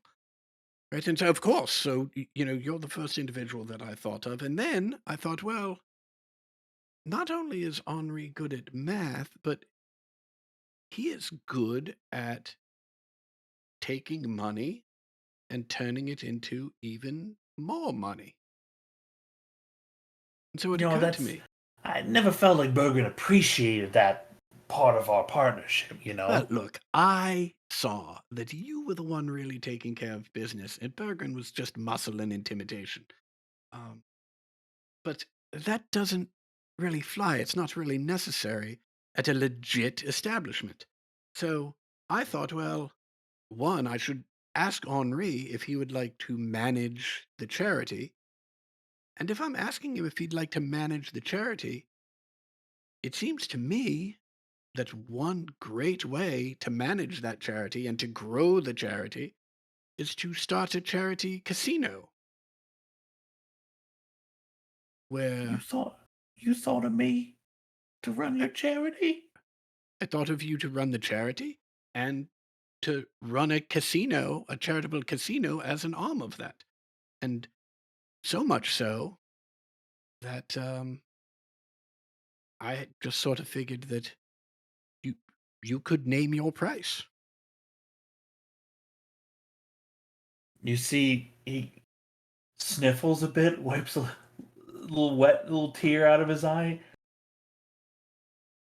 God, I don't know what to say. Look, I you clearly have a wonderful thing going here, and I don't mean to um, cause any trouble.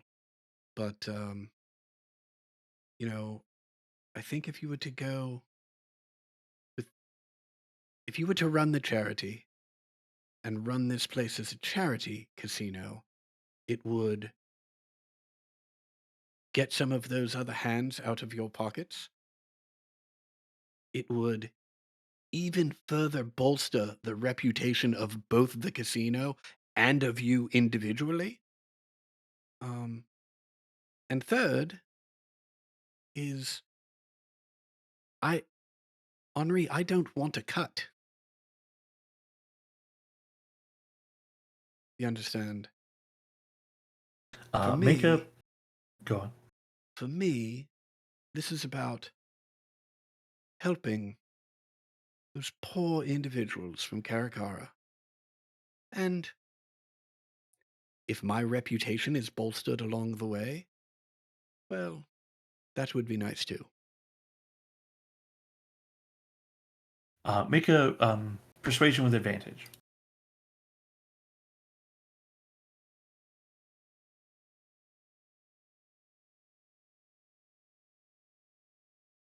You see, he like is seriously considering your words here. Well, damn, cow, that's a hell of a thing. Well, and here's the thing, Henri. You can name your price.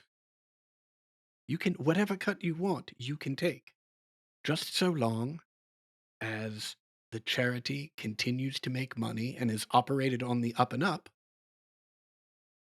nothing else really matters. Look, I'd love to run your charity thing. I honestly think that'd be really fulfilling, Hmm. as a life's endeavor. I think it'd go a long way to, changing hearts and minds about goblin kind, in addition to whatever it is that you're doing. But I mean, I signed contracts for this place, I kind of got a thing going here. Well, I hear you, but if this is something that you would like to do, well, contracts can be broken or bought out. And look, if the Quintuple C needs to dip into some of its funds to purchase the one goblin that can truly lead this charity to great things, well, then so be it. Look, I don't want to dip into your charity or anything like that. Look, I can't leave the casino. All right, I've Mm. put too much into this already. But what I can do is we can have fundraising events here for your charity, and I can work part time running, keeping your books. Wonderful. And for Well- that, you won't have to pay me. Well, Henri, that is very generous. I will take all the Henri I can get, and if it is just a part-time bookkeeper, well, so be it. I must warn you, I will do the best I can to continue to try and persuade you to come I'm on sure full you. time. I'm sure you can. Hey, I never begrudge a man for trying. Maybe a few years from now, where things might be a little different. But I gotta. It's the first time I'm really doing something for myself, Cal. I gotta see this through. I'm very proud of you, and if I may, I think we're all proud of you. That means a lot. Hey, we're gonna open up in about 5 days or so. If you guys want to come around, If we are still in town, we will absolutely stop by. Thank you, Henri. you got it. Hey, in the meantime, you send me the details about what it is that you need done for your charity. I'll start laying the groundwork. Wonderful. Fantastic, Henri. Thank you.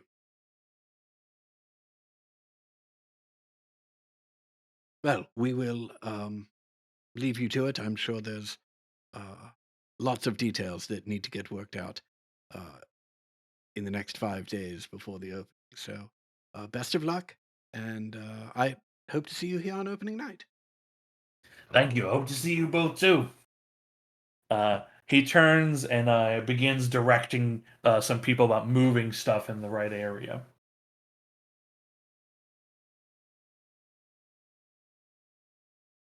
And we head out, and after we are out of earshot, certainly of Henri, but also of any of the people working on the establishment, I will turn to Ragnarok and just say, fucking goblin, where am I supposed to find someone to run this organization now? God damn it. What about Kieran? Oh. No. See, even under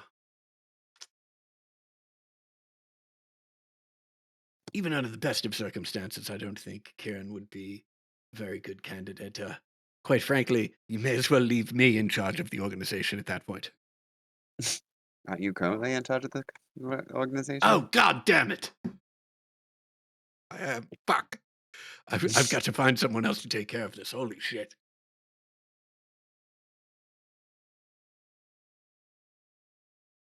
You don't know anyone here in Bastion, do you?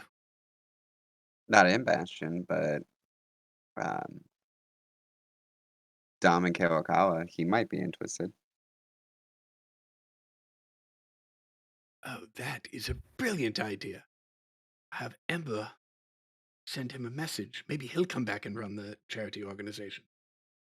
Oh, that is genius. And I will grab Ragnarok,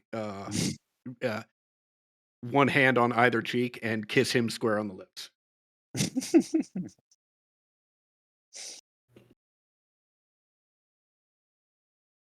All right, wonderful. Let's check in with the everyone else. It's your morning. What is it that the rest of the crew wants to get done? Wanted to go check in on Magic Item Shop. Yes. Sure. Let's Magic check that out. Item Shop has everything that was listed before. You've only been gone a few days, so nothing has reopened itself.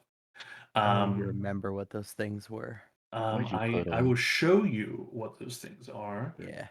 There's a little guy at the bottom of the player sheets that says Merchants Alliance, and it'll be a long Oh. list of things. Where's Yeah, that okay. at? It doesn't know their prices, so if there's a name that you're like, yeah, what's this? I can find it and tell you what it is. What's Um, the bag that you can get for sorcerers, or like some the bag of components or whatever component pouch? You can get a component pouch for wizard if you don't want to use a focus. If you want to be physically grabbing your spell components as part of the spell, right? So when a spell's like for Featherfall, for instance, right? It says you need to be like you need a feather. You would reach into the pouch and physically grab the feather, right? Whereas otherwise, you use your focus to do so. Okay. For you, your focus is your chef's knife. Okay. I need to. Yeah. Never mind then. I misread that.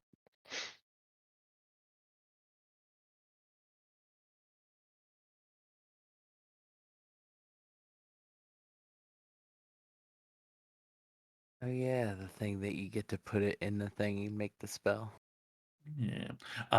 There's also, if you're looking to pick up healing potions, those are generally available as well.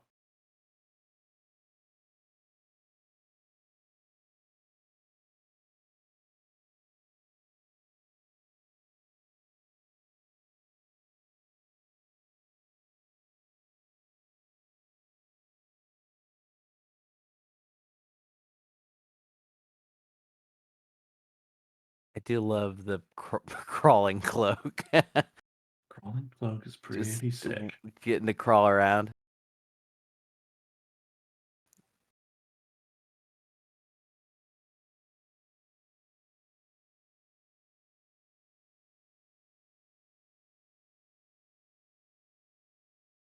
Dun, dun, dun, dun. Ah, gee.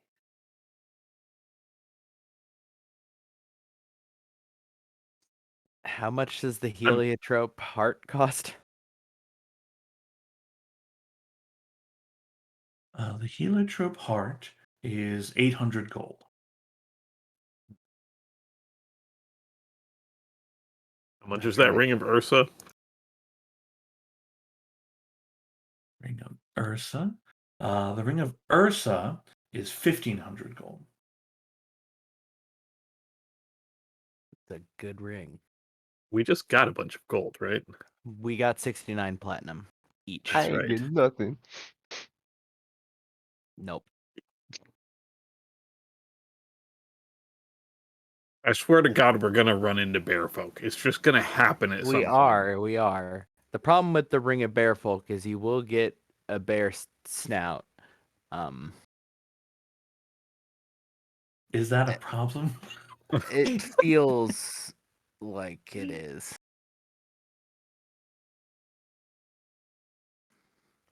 How much for the boots of pouncing?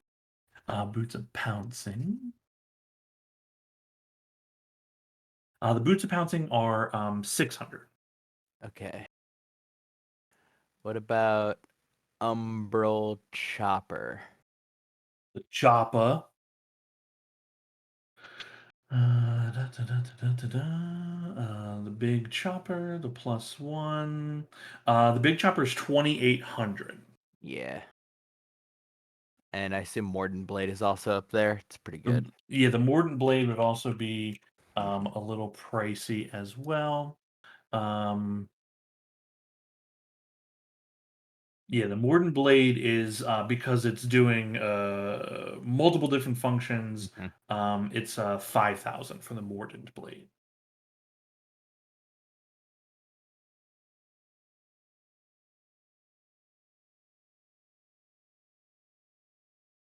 There are so many tempting things. But What about the crawling cloak? I must know. The Glory Cloak. I love it. I don't need another way to climb, but Yeah, correct. The common version of it, we'll just say they have both available. The common version is 500 gold.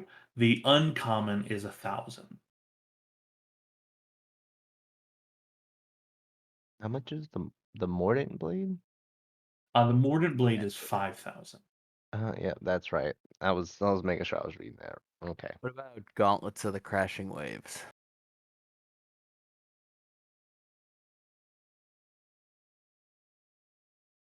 Gauntlets of the Crashing Waves, those are 800.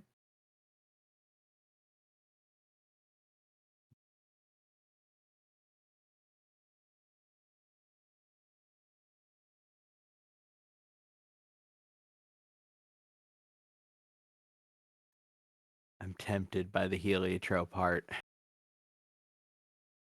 Even knowing that it's definitely cursed. Right, it is cursed. Sure, make my normal shadow gaunt because nobody's looking at it anyway. I have a liquid metal human shadow. No. Second level false life is that, and there's a lot of things that reduce max HP, it turns out.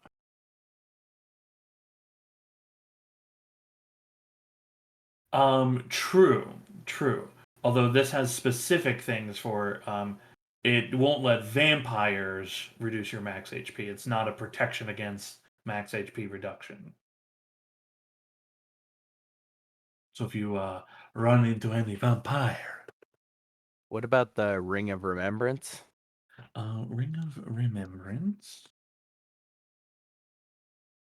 The Ring of Remembrance, 300. Okay.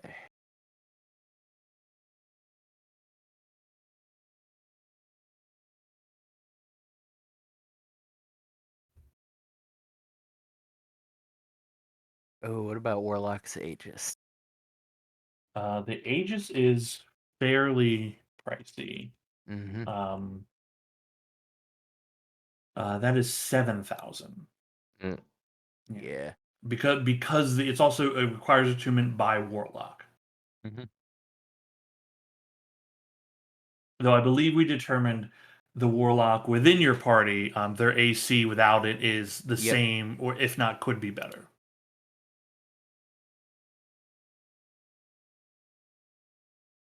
That's crazy. Yeah. How much? Dragonborn. How much did you say the Boots of Pouncing were? The Boots of Pouncing. Those are 600. I mean, I'm gonna close this page because this page makes me. It's like when you go to the grocery store and you can't buy nothing. You just in there looking. the Boots of Pouncing give 40 feet of walking speed, which is just a lot. Yeah. Are you at 25 or 30? Yeah, I'm Yeah, at 25. Yeah, I'd buy It- those if I had 25. Yeah, walking it's speed. I might buy those or the fucking crawling cloak just because I want it. I want when I get knocked down. Said how much for the Boots of Pouncing? Boots of Pouncing are 600. Okay, yeah, I assume there's only one pair. There's only one pair. Okay, unless Merv somebody falls else over. wants to lock in on them, yeah. Merv falls over and is just. You see his cloak just dragging him away. Boots of Pouncing is 600. The crawling cloak is how much for the normal common? 500 and then 1,000. 500. Okay. You can animate the cloak and have it pull it along the ground. You getting anything, Ember? I look at some of this stuff. A lot of it's real neat, but maybe I'll come back after we check in at the Arcanium. Yeah. Oh, It's wild. The cloak is just wild. okay. Well, I'm definitely buying the Boots of Pouncing. I might swing back by for the fucking I'll write off. Right. Yeah, I'll do that in plat. It's way easier. Okay. Boots of Pouncing, movement speed, baby. We're doing it. And in case I ever need to hit somebody with a stick, I'm prepared now. Boots of Pouncing. I'm pretty excited about that increase of movement speed. I've had a lot of problems in fights being slow. What do they look like? Oh, well, I see actually. They're albino death weasel boots, which is tremendous.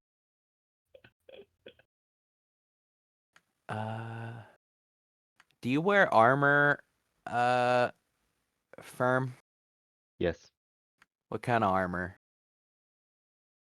I'm looking. Breastplate. Breastplate. Do any of these speak to you? Any of these items? Firm. No. Actually, I think it was either the boots of pouncing or. Oh, I forgot about the earrings. Yeah, no, it was either that or the blade, and I don't need a blade. You thought about the angelic earrings? No, I just forgot they were there. I didn't. Every time I passed over them, I didn't see the name. Okay, so nothing here speaks to you. Not necessarily. No. How's your con? Or it's 16, I forgot. You're good. Yeah. The only thing I could think of was the let me think I could do this. Periap of Eldritch Knowledge. But True. but I mean I need a scroll, and outside We of have a that, few. Actually, how much for the Eldritch Knowledge pay wrapped? That is 1,000. oh my god. He just looks at the merchant. He's like, "What the hell?"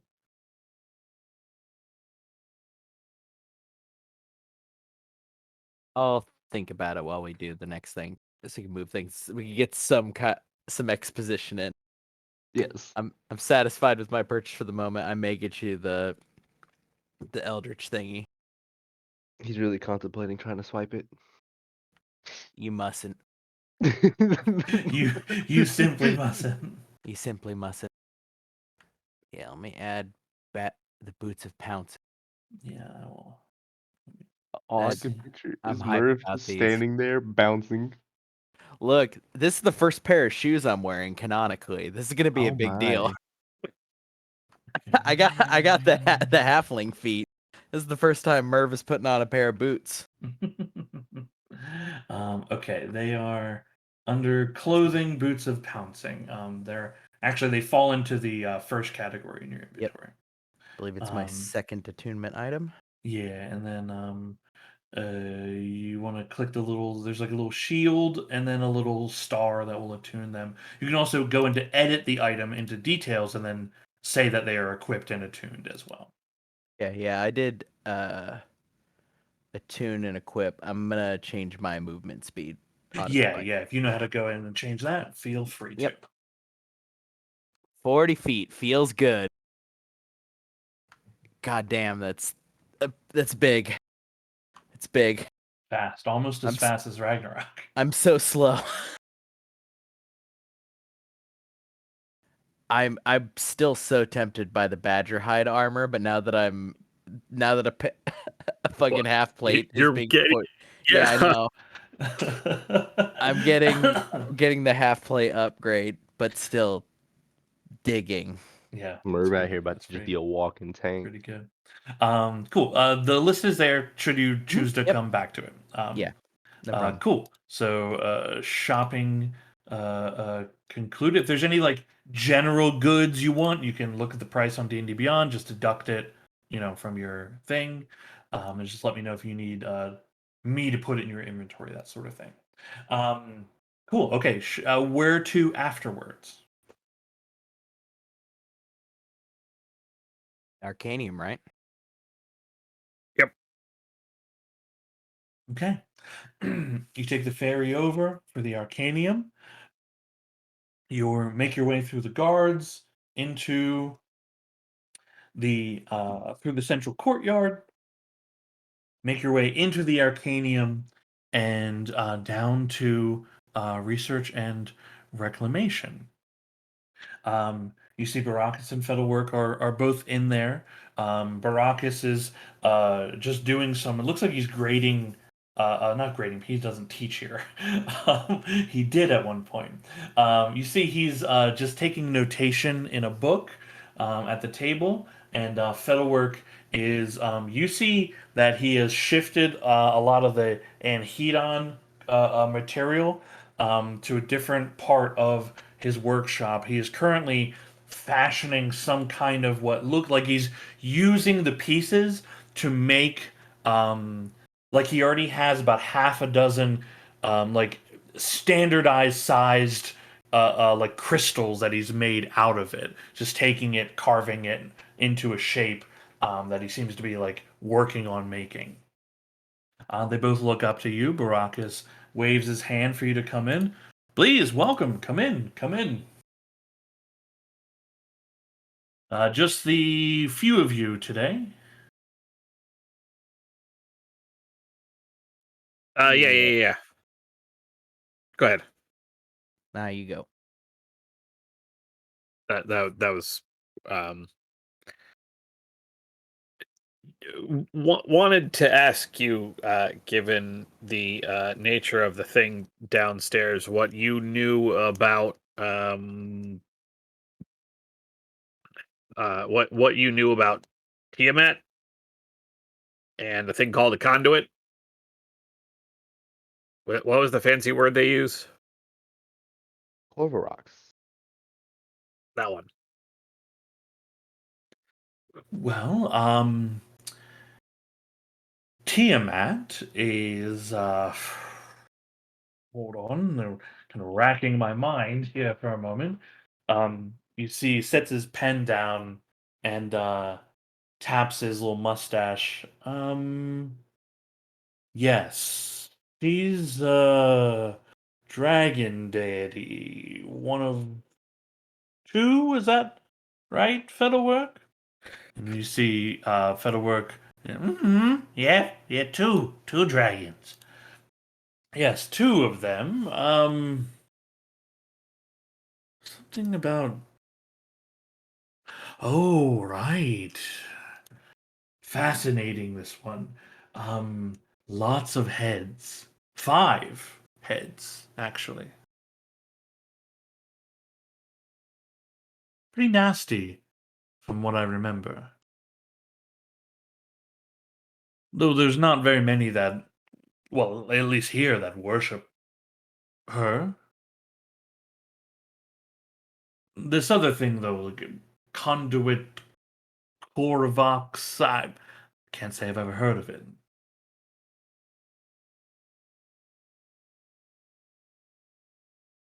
Well, thanks anyway.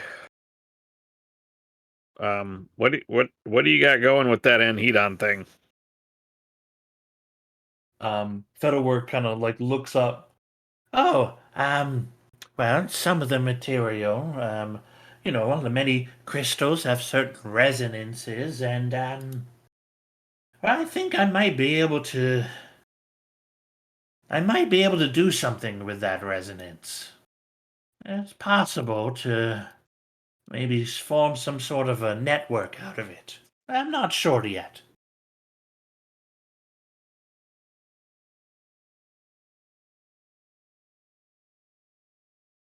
You're not trying to like wake it up, right?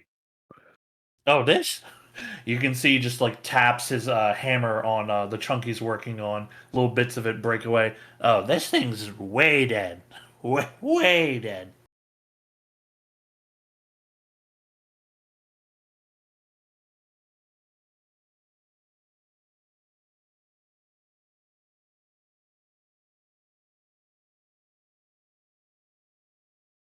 I mean, okay, so we're also here to ask about, check in on the Umeli situation.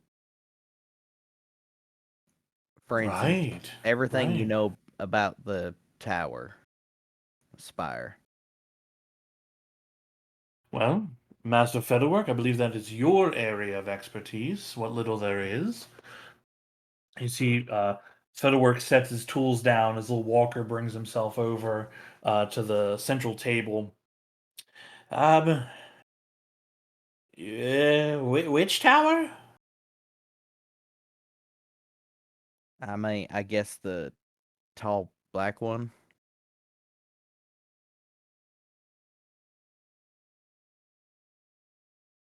Well, I mean, oh, you mean the Dread Lookout?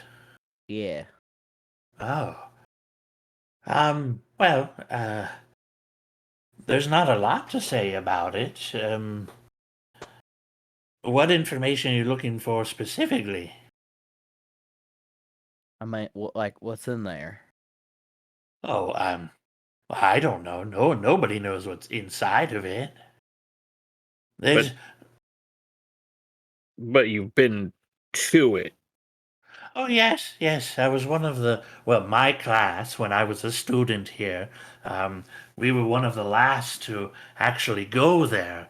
It's quite a hassle to send a bunch of students that far away for what essentially revolves around to nothing. Um, they only sent a few excursions out that way. Um, Nothing was ever really found of significance, right? It's interesting in that it's a great big tower that has no way in or out of it. That's interesting, of course. Couple students, myself included, we decided, got it into our heads that maybe we could figure it out. And well, one of them was very rich, so they pulled some strings and we went. Um, Walking around the thing, I mean, it's a big fucking tower, but there's no doors. There's no windows. It's pretty tall, maybe 100, 200 feet or so. For my size, everything's pretty pretty big. No, we didn't find anything there specifically. But I did manage to find by accident. We were doing some excursions in the surrounding hillsides, mountainous areas. Looking for any buried fossilic records, that sort of thing. I sort of fell into a crevasse. It's and I managed to find I found something of uh, use. Yeah, he's very nervous. You can tell when he's caught himself talking about something that he should not be talking about.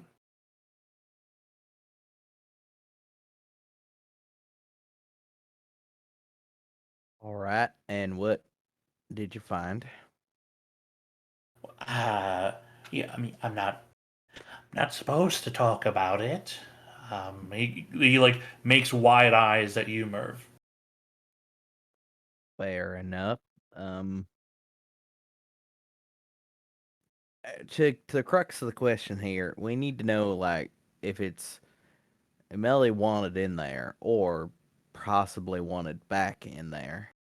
And if that's the case, then maybe we got to go investigate it. Well, I'm not sure that. I don't know how one would get in there. I mean, we had some pretty fancy magic folk. I mean, they Right. tried all sorts of things, and I mean, they couldn't beat their way in. They couldn't magic their way in. My hypothesis, now granted, I don't know that. How long does it take to get there? Well, from here? Yeah, from here. Oh boy. It's been a long time since I was there. From here, I mean, that's like 360 miles or so.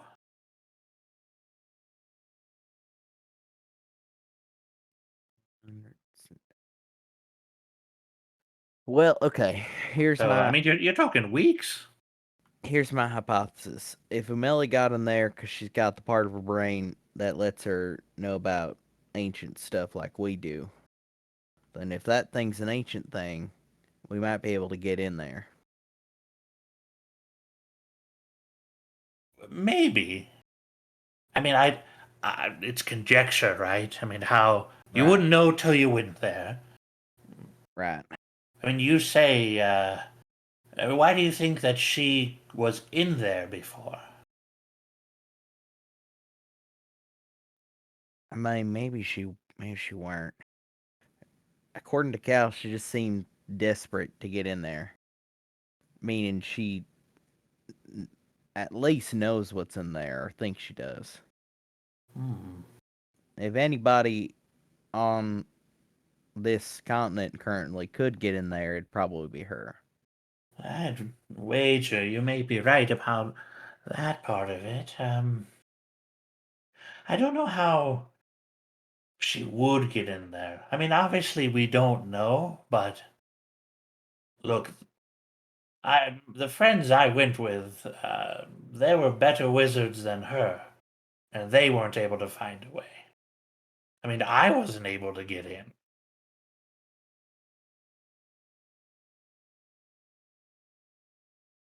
Fair enough. Like I said, it's probably not worth it for conjecture purposes. Hmm. What Still, can you tell us the about? idea that she wants in there is, well, I mean, who knows? Not just once. She was apparently pretty fussed about it.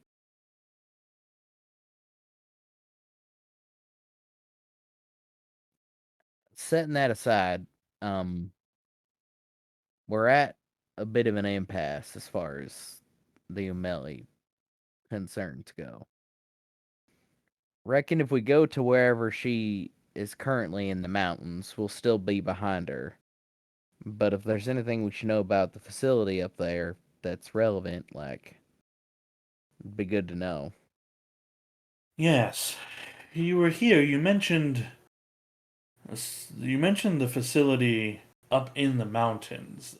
That place, we briefly mentioned it. They haven't maintained that outpost. Well, I mean, they never maintained it. It was discovered accidentally, and then they sent a team to see what was there. It's a sort of, well, they refer to it as the gate. That's the best conjecture of what maybe the thing could be. Apparently, while they were there, they made some headway in excavating a large chunk of it. It's sort of you see he's like flipping through papers and then pulls out a particular page. And I know I have used this.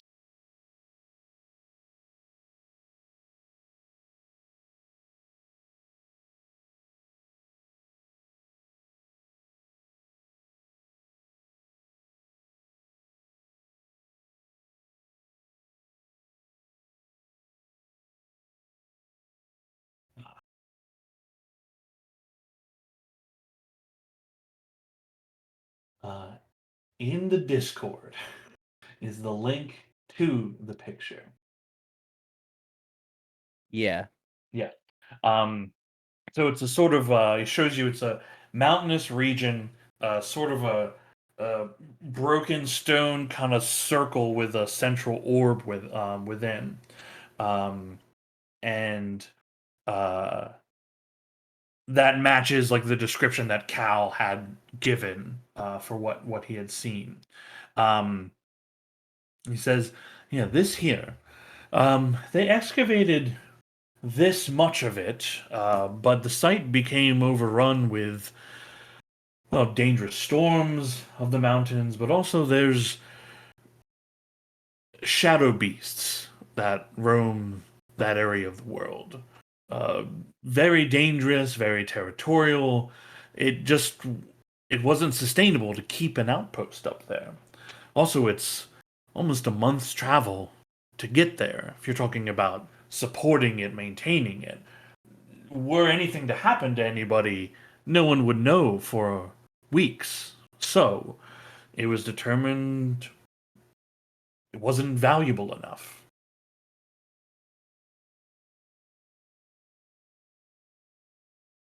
When you say shadow beasts, she's eyeballing the thing that's been following Merv forever. That ain't. It's a liquid metal construct of sorts. Looks pretty shadowy.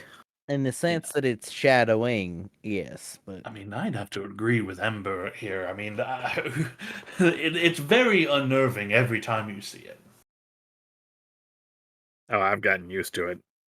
I'm kind of waiting to see if it like puts boots on to try to like get Have the you- silhouette right.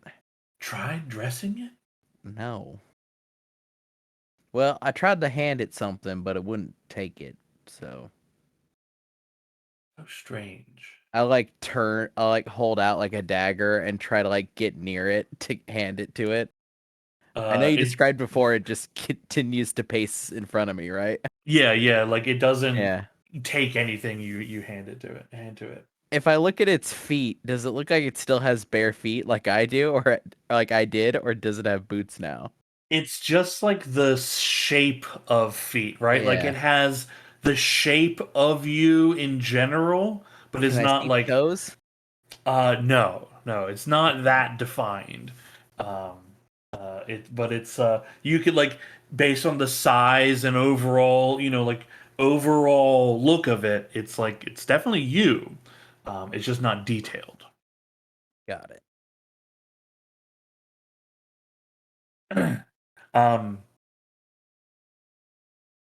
Baraka says, "Well, you know where she is.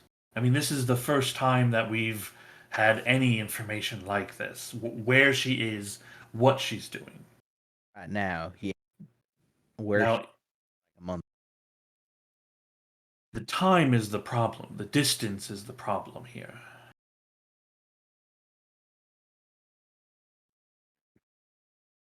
It's possible to maybe shorten that timeline.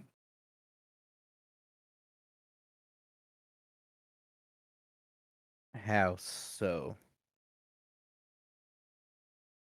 There's certain magics for moving oneself and a few others to different places. Some are more easily controlled than others, and what this would require would be dangerous. It might work, it might bring you there, it might bring you to the middle of the ocean on the other side of the planet.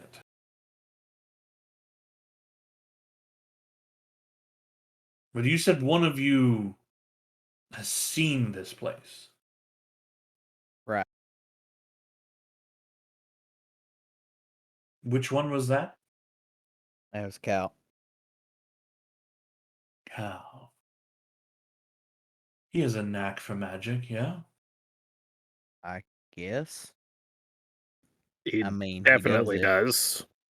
You ever seen him shift things in one place to another? it. Yeah, that is kind of his. All the time. Right. Oh.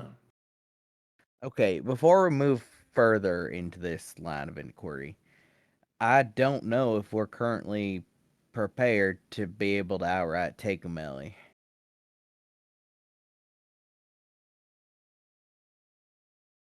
He nods in consideration to that. If we rush after her, if we risk it all to go get her right now, and we get killed, Again. again, y'all are, Again. and the world at large is fucked. That being said, our only other two places to go is go check on Rael for some reason and go to the Dread Lookout. We don't got any other anything. Or we start hoofing it on foot to where Melly currently is, knowing that when we get there she'll be gone, but maybe we could see what she did, right? I do still need to go to Maras. Fuck. Alright, how pressing is that? Oh, I don't know. It's only potentially the fate of my entire race again. God damn it. You can't aren't talking in your mind to people? You tell him. What's I'm sorry, you don't think I tried that? Yeah, You met my mom, right? I don't know You were what the there. status of that I did. I don't know what the status of that is. Like, what's happening in Maras? That's trouble? I saw what happened at Kirathun, and it's happening again in Maras. What happened at Kirathun? The dwarves that used to live there dug into the Underdark and met a very angry group of creatures there that declared war, rampaged, did all sorts of damage and death. And you think that's happening now in Maras? No, I think they're digging, and I think that they don't remember about that. And if they keep digging, they run the risk of breaking into that place again, and then, more death and killing. And Well, that certainly would be a problem. Whereas, I mean, politically, there's tension between the two cities, but I would hate to see anything happen.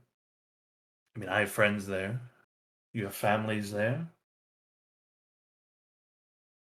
Look, if there's one thing I can at least alleviate you of, is you don't have to go to Finlanor to check on Ryal unless you just wish to visit the elves.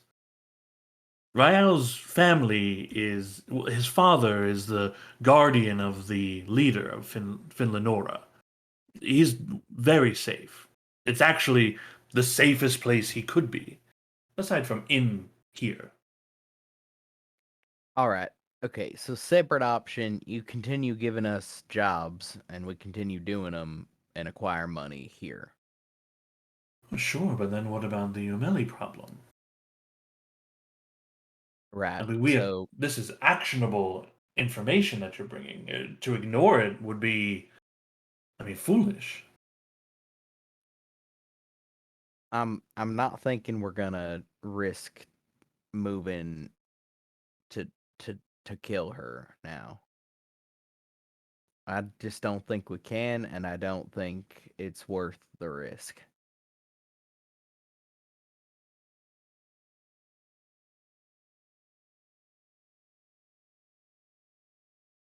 Well, I understand. That being said, maybe we start hoofing it on foot.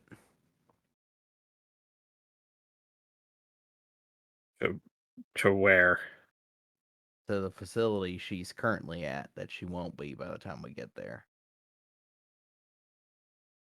Or if she is, I mean,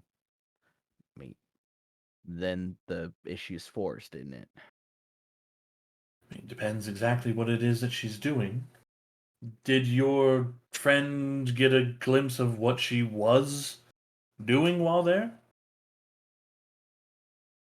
Out of character, I don't think so, right? She was just walking down the path towards the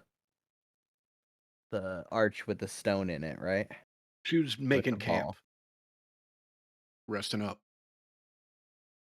You saw she was making camp, but had a large assortment of constructs that she was instructing to begin excavation. I mean, she's currently excavating, I guess, so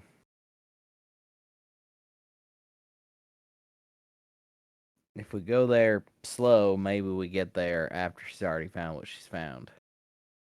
That doesn't seem like a good idea given what happened the last time she found what she wanted. That's I'm true, but like, inclined to agree. if we But try to force her on it, she'll just fucking kill us. I promise you I am fully cognizant of the threat that is posed, but I don't think we have a whole lot of choice.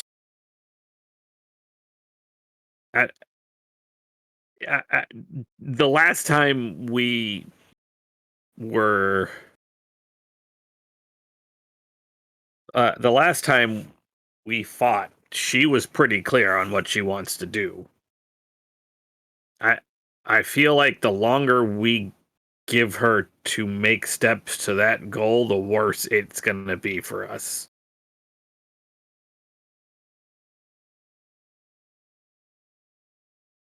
look, I don't want to force you to do anything you're not prepared for. But Well, I are you gonna? and others believe that you're likely the best candidates for this due to your history. We can send others, but I I mean, don't have as much faith in them.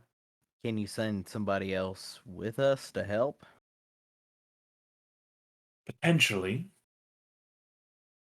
there's a lot of background activity, and the Arcanium itself doesn't normally get involved in the tensions that are building up here.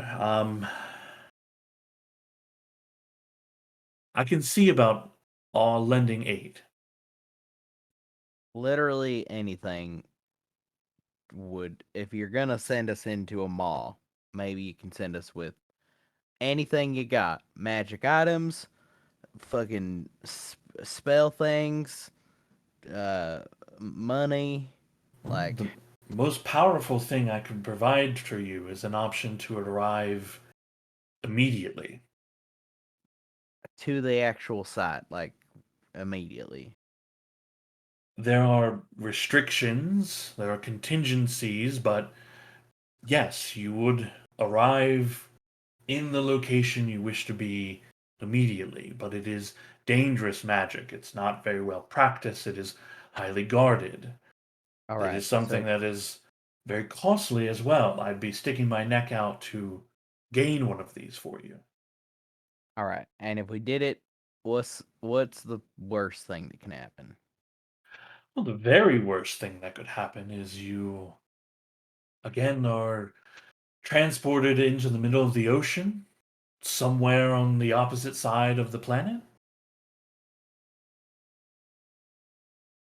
And you think this is worth it?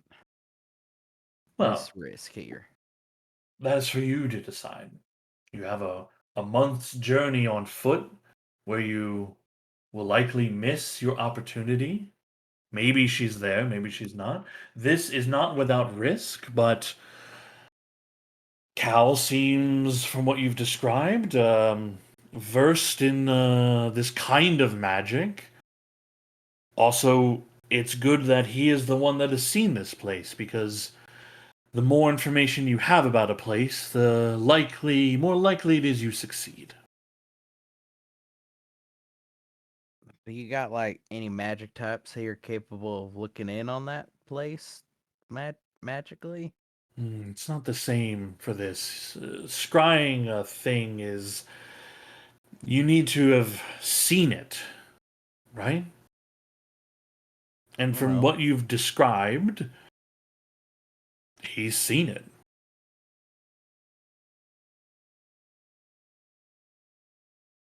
all right. Either way, we're gonna be staying here for a few days. While I wait for something to get done. Sure. Take 4 your or 5 time, days won't think matter about that it. much. Yeah. There's a lot to consider. Also, do you have any like I don't know magic shit that you could lend our friend here? Looks at Firmament. What's your name? Firm. Firm. My name is Firm. Um, Baracus. That's Fettle work over there. Yes, yes. Met you the other day, I believe. Yeah. Hmm. You think he needs magic things? I don't know. Like it seems like he's going whatever he needs is more your thing than it is like our thing. I can see, I can feel weave coming out of him. Firm, do you need like paper? Ooh, if you've got scrolls, I would love those. See, he needs like a what kind of scroll? Um, that's a good question. I mean, anything to sort of help the group. I mean, I offered to help them on this journey. I've never really met the Umeli person, but I mean, um, well, have you checked any of the stores in town? yeah, but your town's pretty expensive, to be honest. It's a little pricey. That is true. I don't really need items. I think I could do with what I have, Good. I don't have any items for you. but maybe just I don't know how to put it. The magic here, it seems different. um, you see Baracus cast a spell. His eyes kind of glow a little bit, and he's scrutinizing Firm here. Hmm. There's something off about this one. Your the weave that runs through you, it's not the same as everyone else here.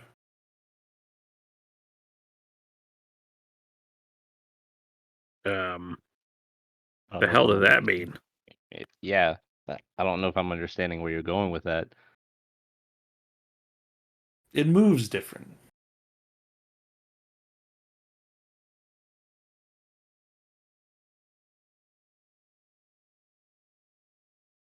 He gives Baracus like a questionable eye.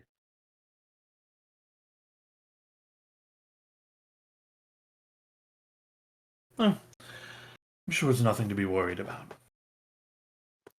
He seems fine to me. Magic is all hell. I do feel fine. Yeah, I feel great. Well, we'll probably be back then. Ember, you got any more questions? Yeah, what's this thing that you're not supposed to tell about? Ooh, that Well, was you intriguing. see, I found it, and it's the. You almost got me, Ember Prime. I'm on to your tricks now. Oh, so you thought that was a trick? No, I'm not leaving here. Uh, Eh? he- Eh? So to further her point, we are going to go investigate this Umeli, and you have a piece of knowledge of a place that she's going to that No, you're it ain't related to that. I wouldn't mind being the judge of that. I don't know that, but like,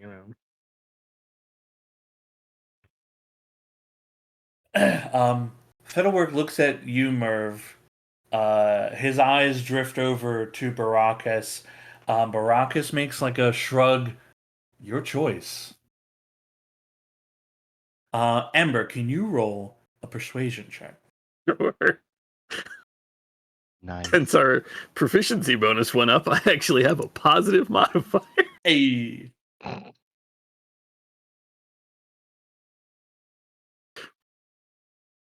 Nice, nice. Okay. Not bad for a 6 charisma.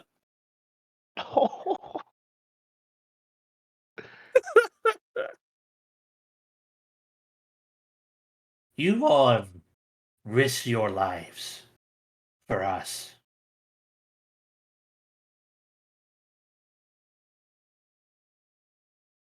I suppose letting you all know is not the worst thing to happen. You can't tell anyone that I showed you this, though. Secret, yes? Okay. Lips are sealed. Yes? Sure. Hmm. I already gave you my word. I'm with them. Oh, wait, you got to see it oh, okay, I see how it is. He brings you over to a door with a little kind of lock on it. You see, he takes out his kind of multi-tool, places it in the lock. The lock gives way. He slides the door across, leads you into a little chamber that you hadn't even really noticed is there. I mean, this workshop has all sorts of crazy stuff in it.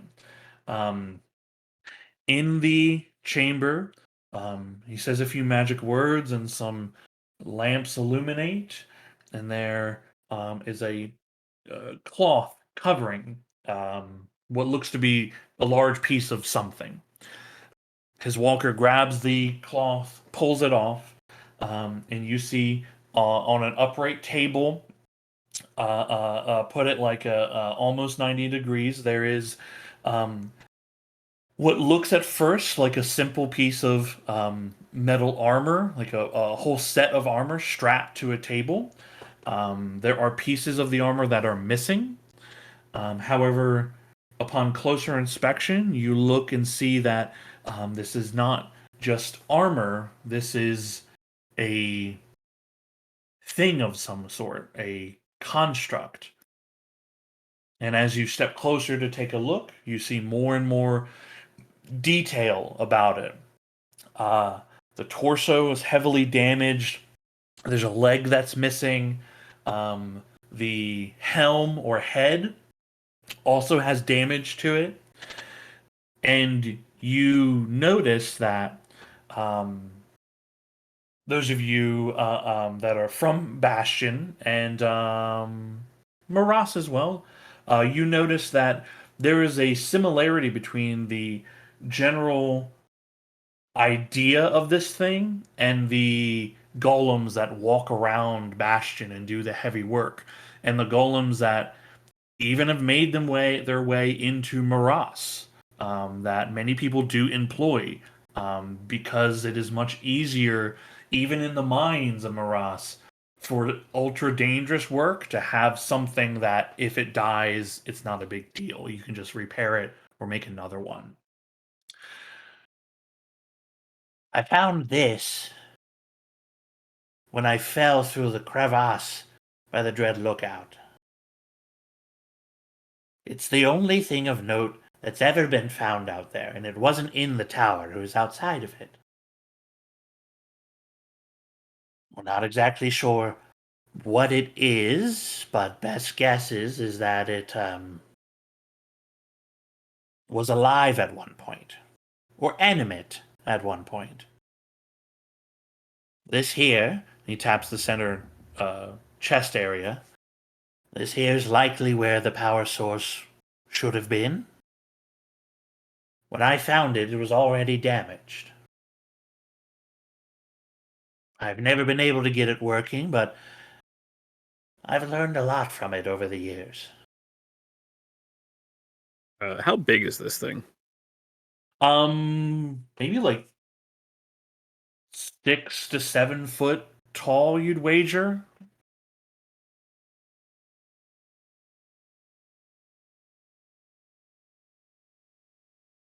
Hmm. This is way cool. It's very cool. They don't like me showing it to anybody because it's sort of like our secret here in Bastion. It's what's made me. It's what allows me to keep doing what I'm doing. I mean, this is bigger than what I was working on. But same concept, I think. Although,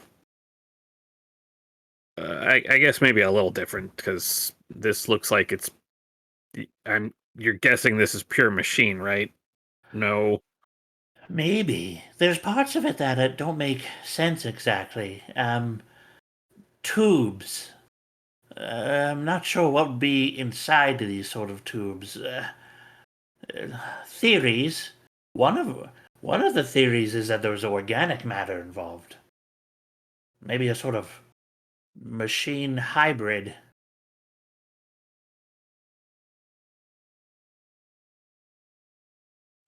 When I was dead and in the Forge of Moradin, we were building something like this. Not like this, a body. Huh. Something kind of like me, I think, but different. You think Moradin made this? Made that? I mean, I never considered it before. I'm not. What if it's divine?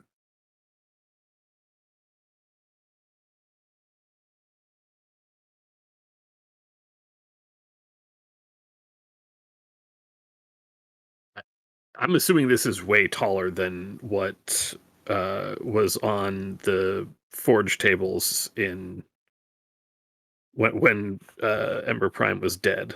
Yeah. Yeah, this is a lot bigger, but still kind of similar. I think if I hadn't been brought back, that I might have come back in that. That is awesome. Yeah, it's pretty cool.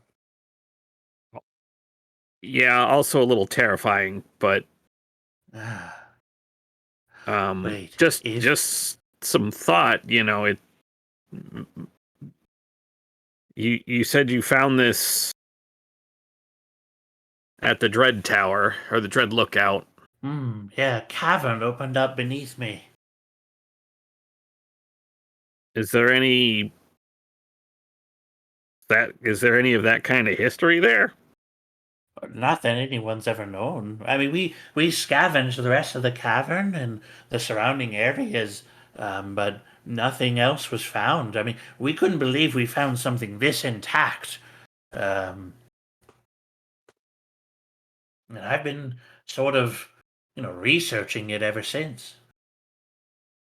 If this is divine, and I'm making creations based on it, then I'm like a god. Or a blasphemer? Come on, But now.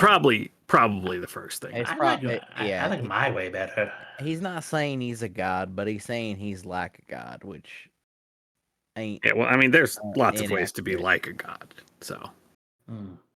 I mean, just the simple act of creation of anything makes you like a god. That's Yeah, I mean, sort of how my whole worship works.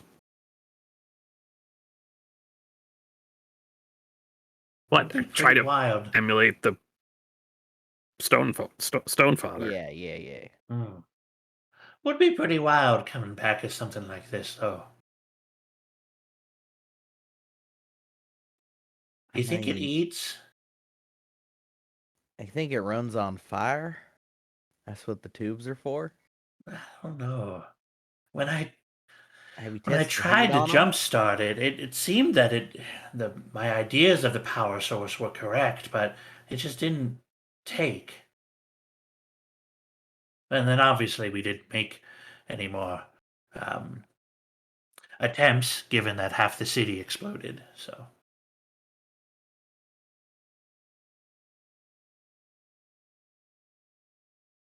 Did anybody know about the monolith thing under Karakara?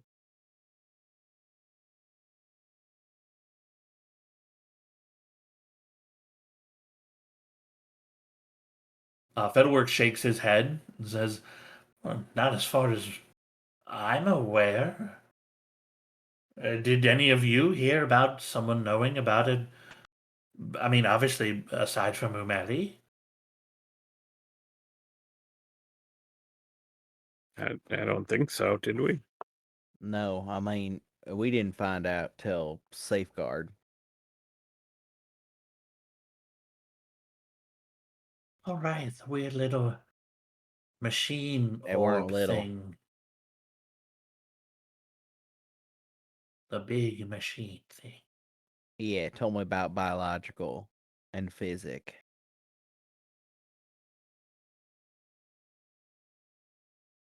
Well, you've seen the secret thing. And he puts the canvas back over it again. Now, please, swear, keep this to yourselves. This is my trade secret, how I make my livelihood, and also if they knew I was just showing this about, the Arcanium would probably fire me. Oh, well, I didn't think it was that serious. I'm sorry. I was It's kind of kidding. like, it's incredibly fucking serious. Yeah, they're like, it's no joke around here for showing people this thing. But I figured, you've died at our request, kind of. So, what the hey? Yeah, like I knew about it because, like, science stuff. Science stuff. Yep. I worship a god who created life forms, but hey, science stuff. That's right. Science beats gods. Clearly it doesn't. I mean, not yet. Ooh, challenge. It will, though. Oh, Irv's got the bigger right challenge. idea. Bigger Gotta challenge. give it enough time. Ember. Sure. Firm, why are you shit starting? Firm, we known you since 2 days ago. I was thinking about giving you money.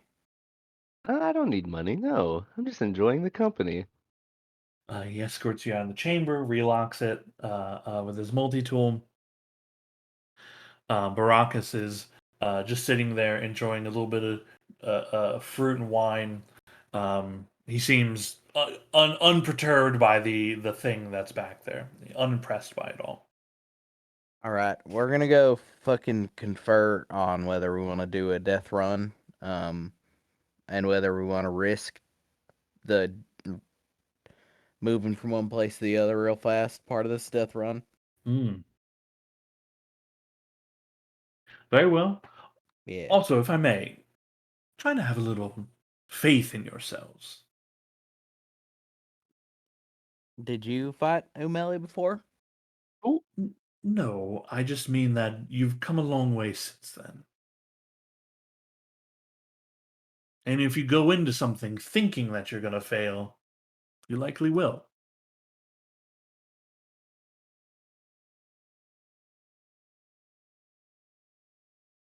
I see what you're saying, but I don't actually think that's true.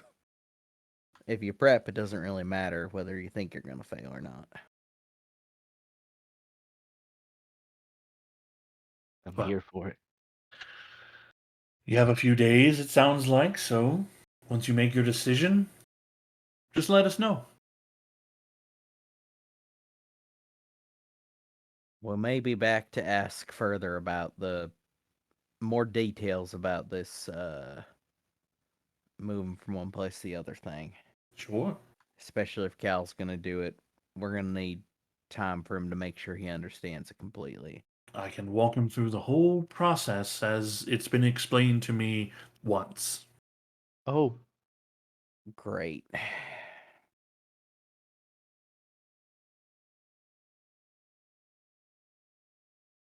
all right. That is relieving. I'm fully confident in our abilities at this point. Was that sarcasm or? No, not even a little bit. Firm is cautious. Firm only knows, like Murph said, we've only known each other for 2 days. All right, let's. I need to spend some time in my tent. Thinking tent? Thinking I tent. in your tent. Thinking, working on stuff.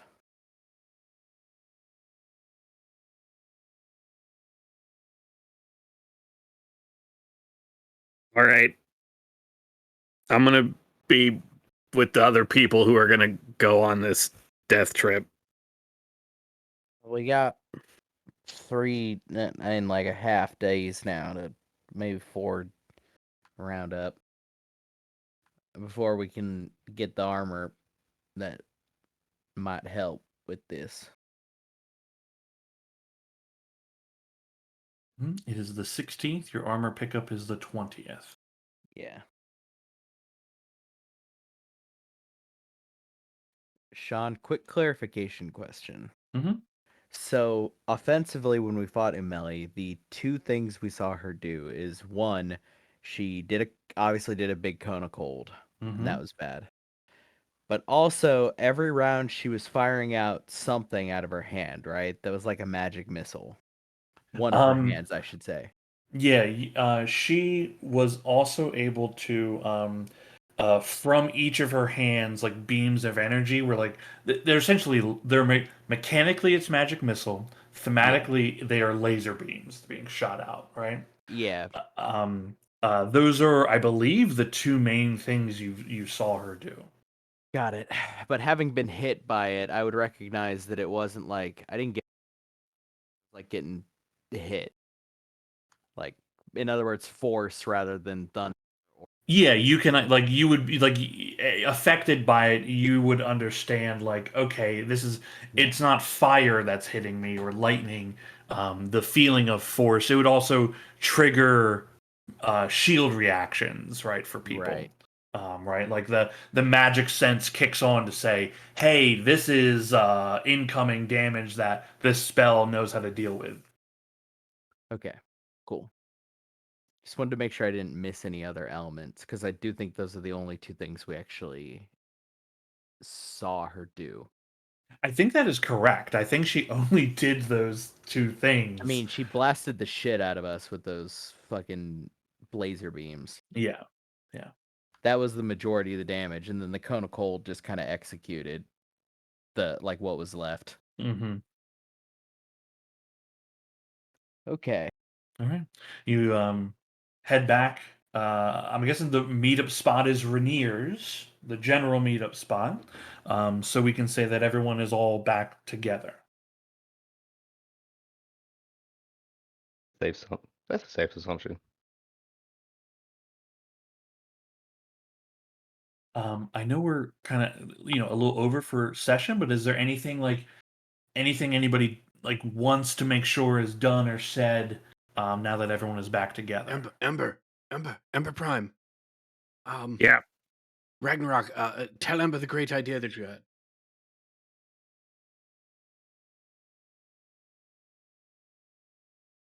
Ragnarok thought Dom should run the right. charity. Go ahead, Ragnarok. Well, Cal asked Ennui originally if he wanted to run the charity, but Ennui is busy with other things.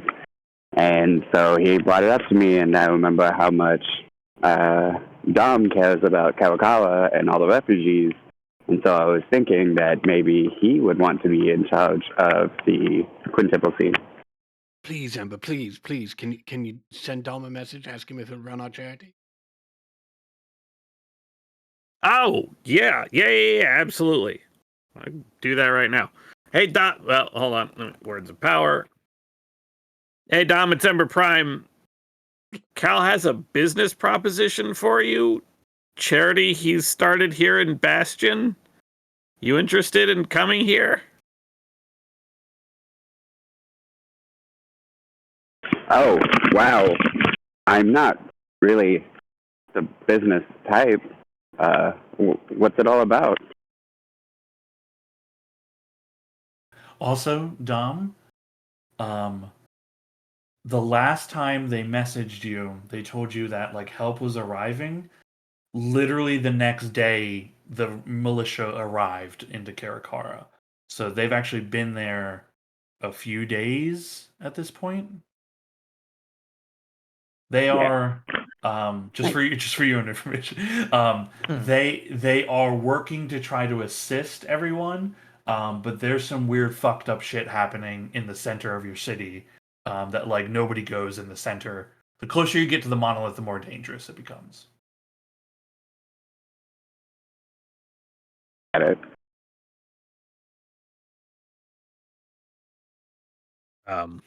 I do have one last third level spell slot for the day. Out of game. I'm just over here like, oh, please, God, no. I will wait, apparently, to message Laylas. And instead will answer Dom. Cal started a charity here to help the refugees in Bastion, but he can't run shit. Needs your help. Oh, wow. Yeah, that sounds exactly like something I'd want to do. Give me some time. I'll make my way to Bastion. Hey, Cal, good news! Wonderful. And a well-executed lie, Ember. Very well done. Oh my God. I can't run shit. Very well done. Yeah, no problem. I'm like, he took that personal, huh? Say, Cal, how do you feel about sort of warping us all from here to a place that you saw in a vision? What's that now? Yup. Baracus has well- offered to teach you to do that thing you do where you work people, but Hmm. for all of us, and to drop us on Umeli's face.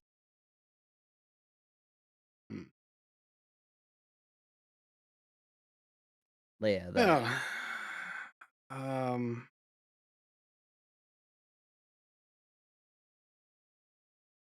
if that is what the group decides, then I will head to the Arcanium and begin my studies.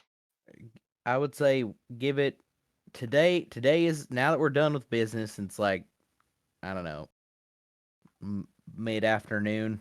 I haven't checked the sun. We could this today. We just how about we all just have like a relax and think about stuff day. Party.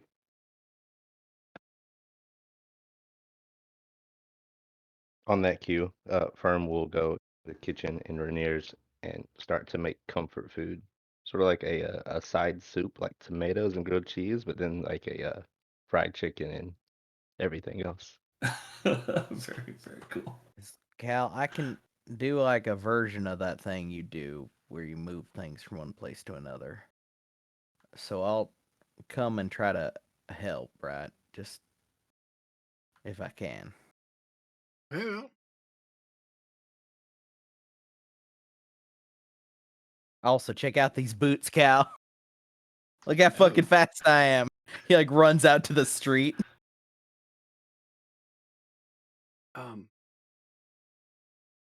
Is Did you he see feeling- Cal? Oh, I see can how see. fast? Oh, you're very fast, and they're quite stunning. Is he okay? I've never seen I him think in it's footwear like before. 40% faster than I was. I think. Well, run a little further. Run down to the corner store and pick up. Do you need anything?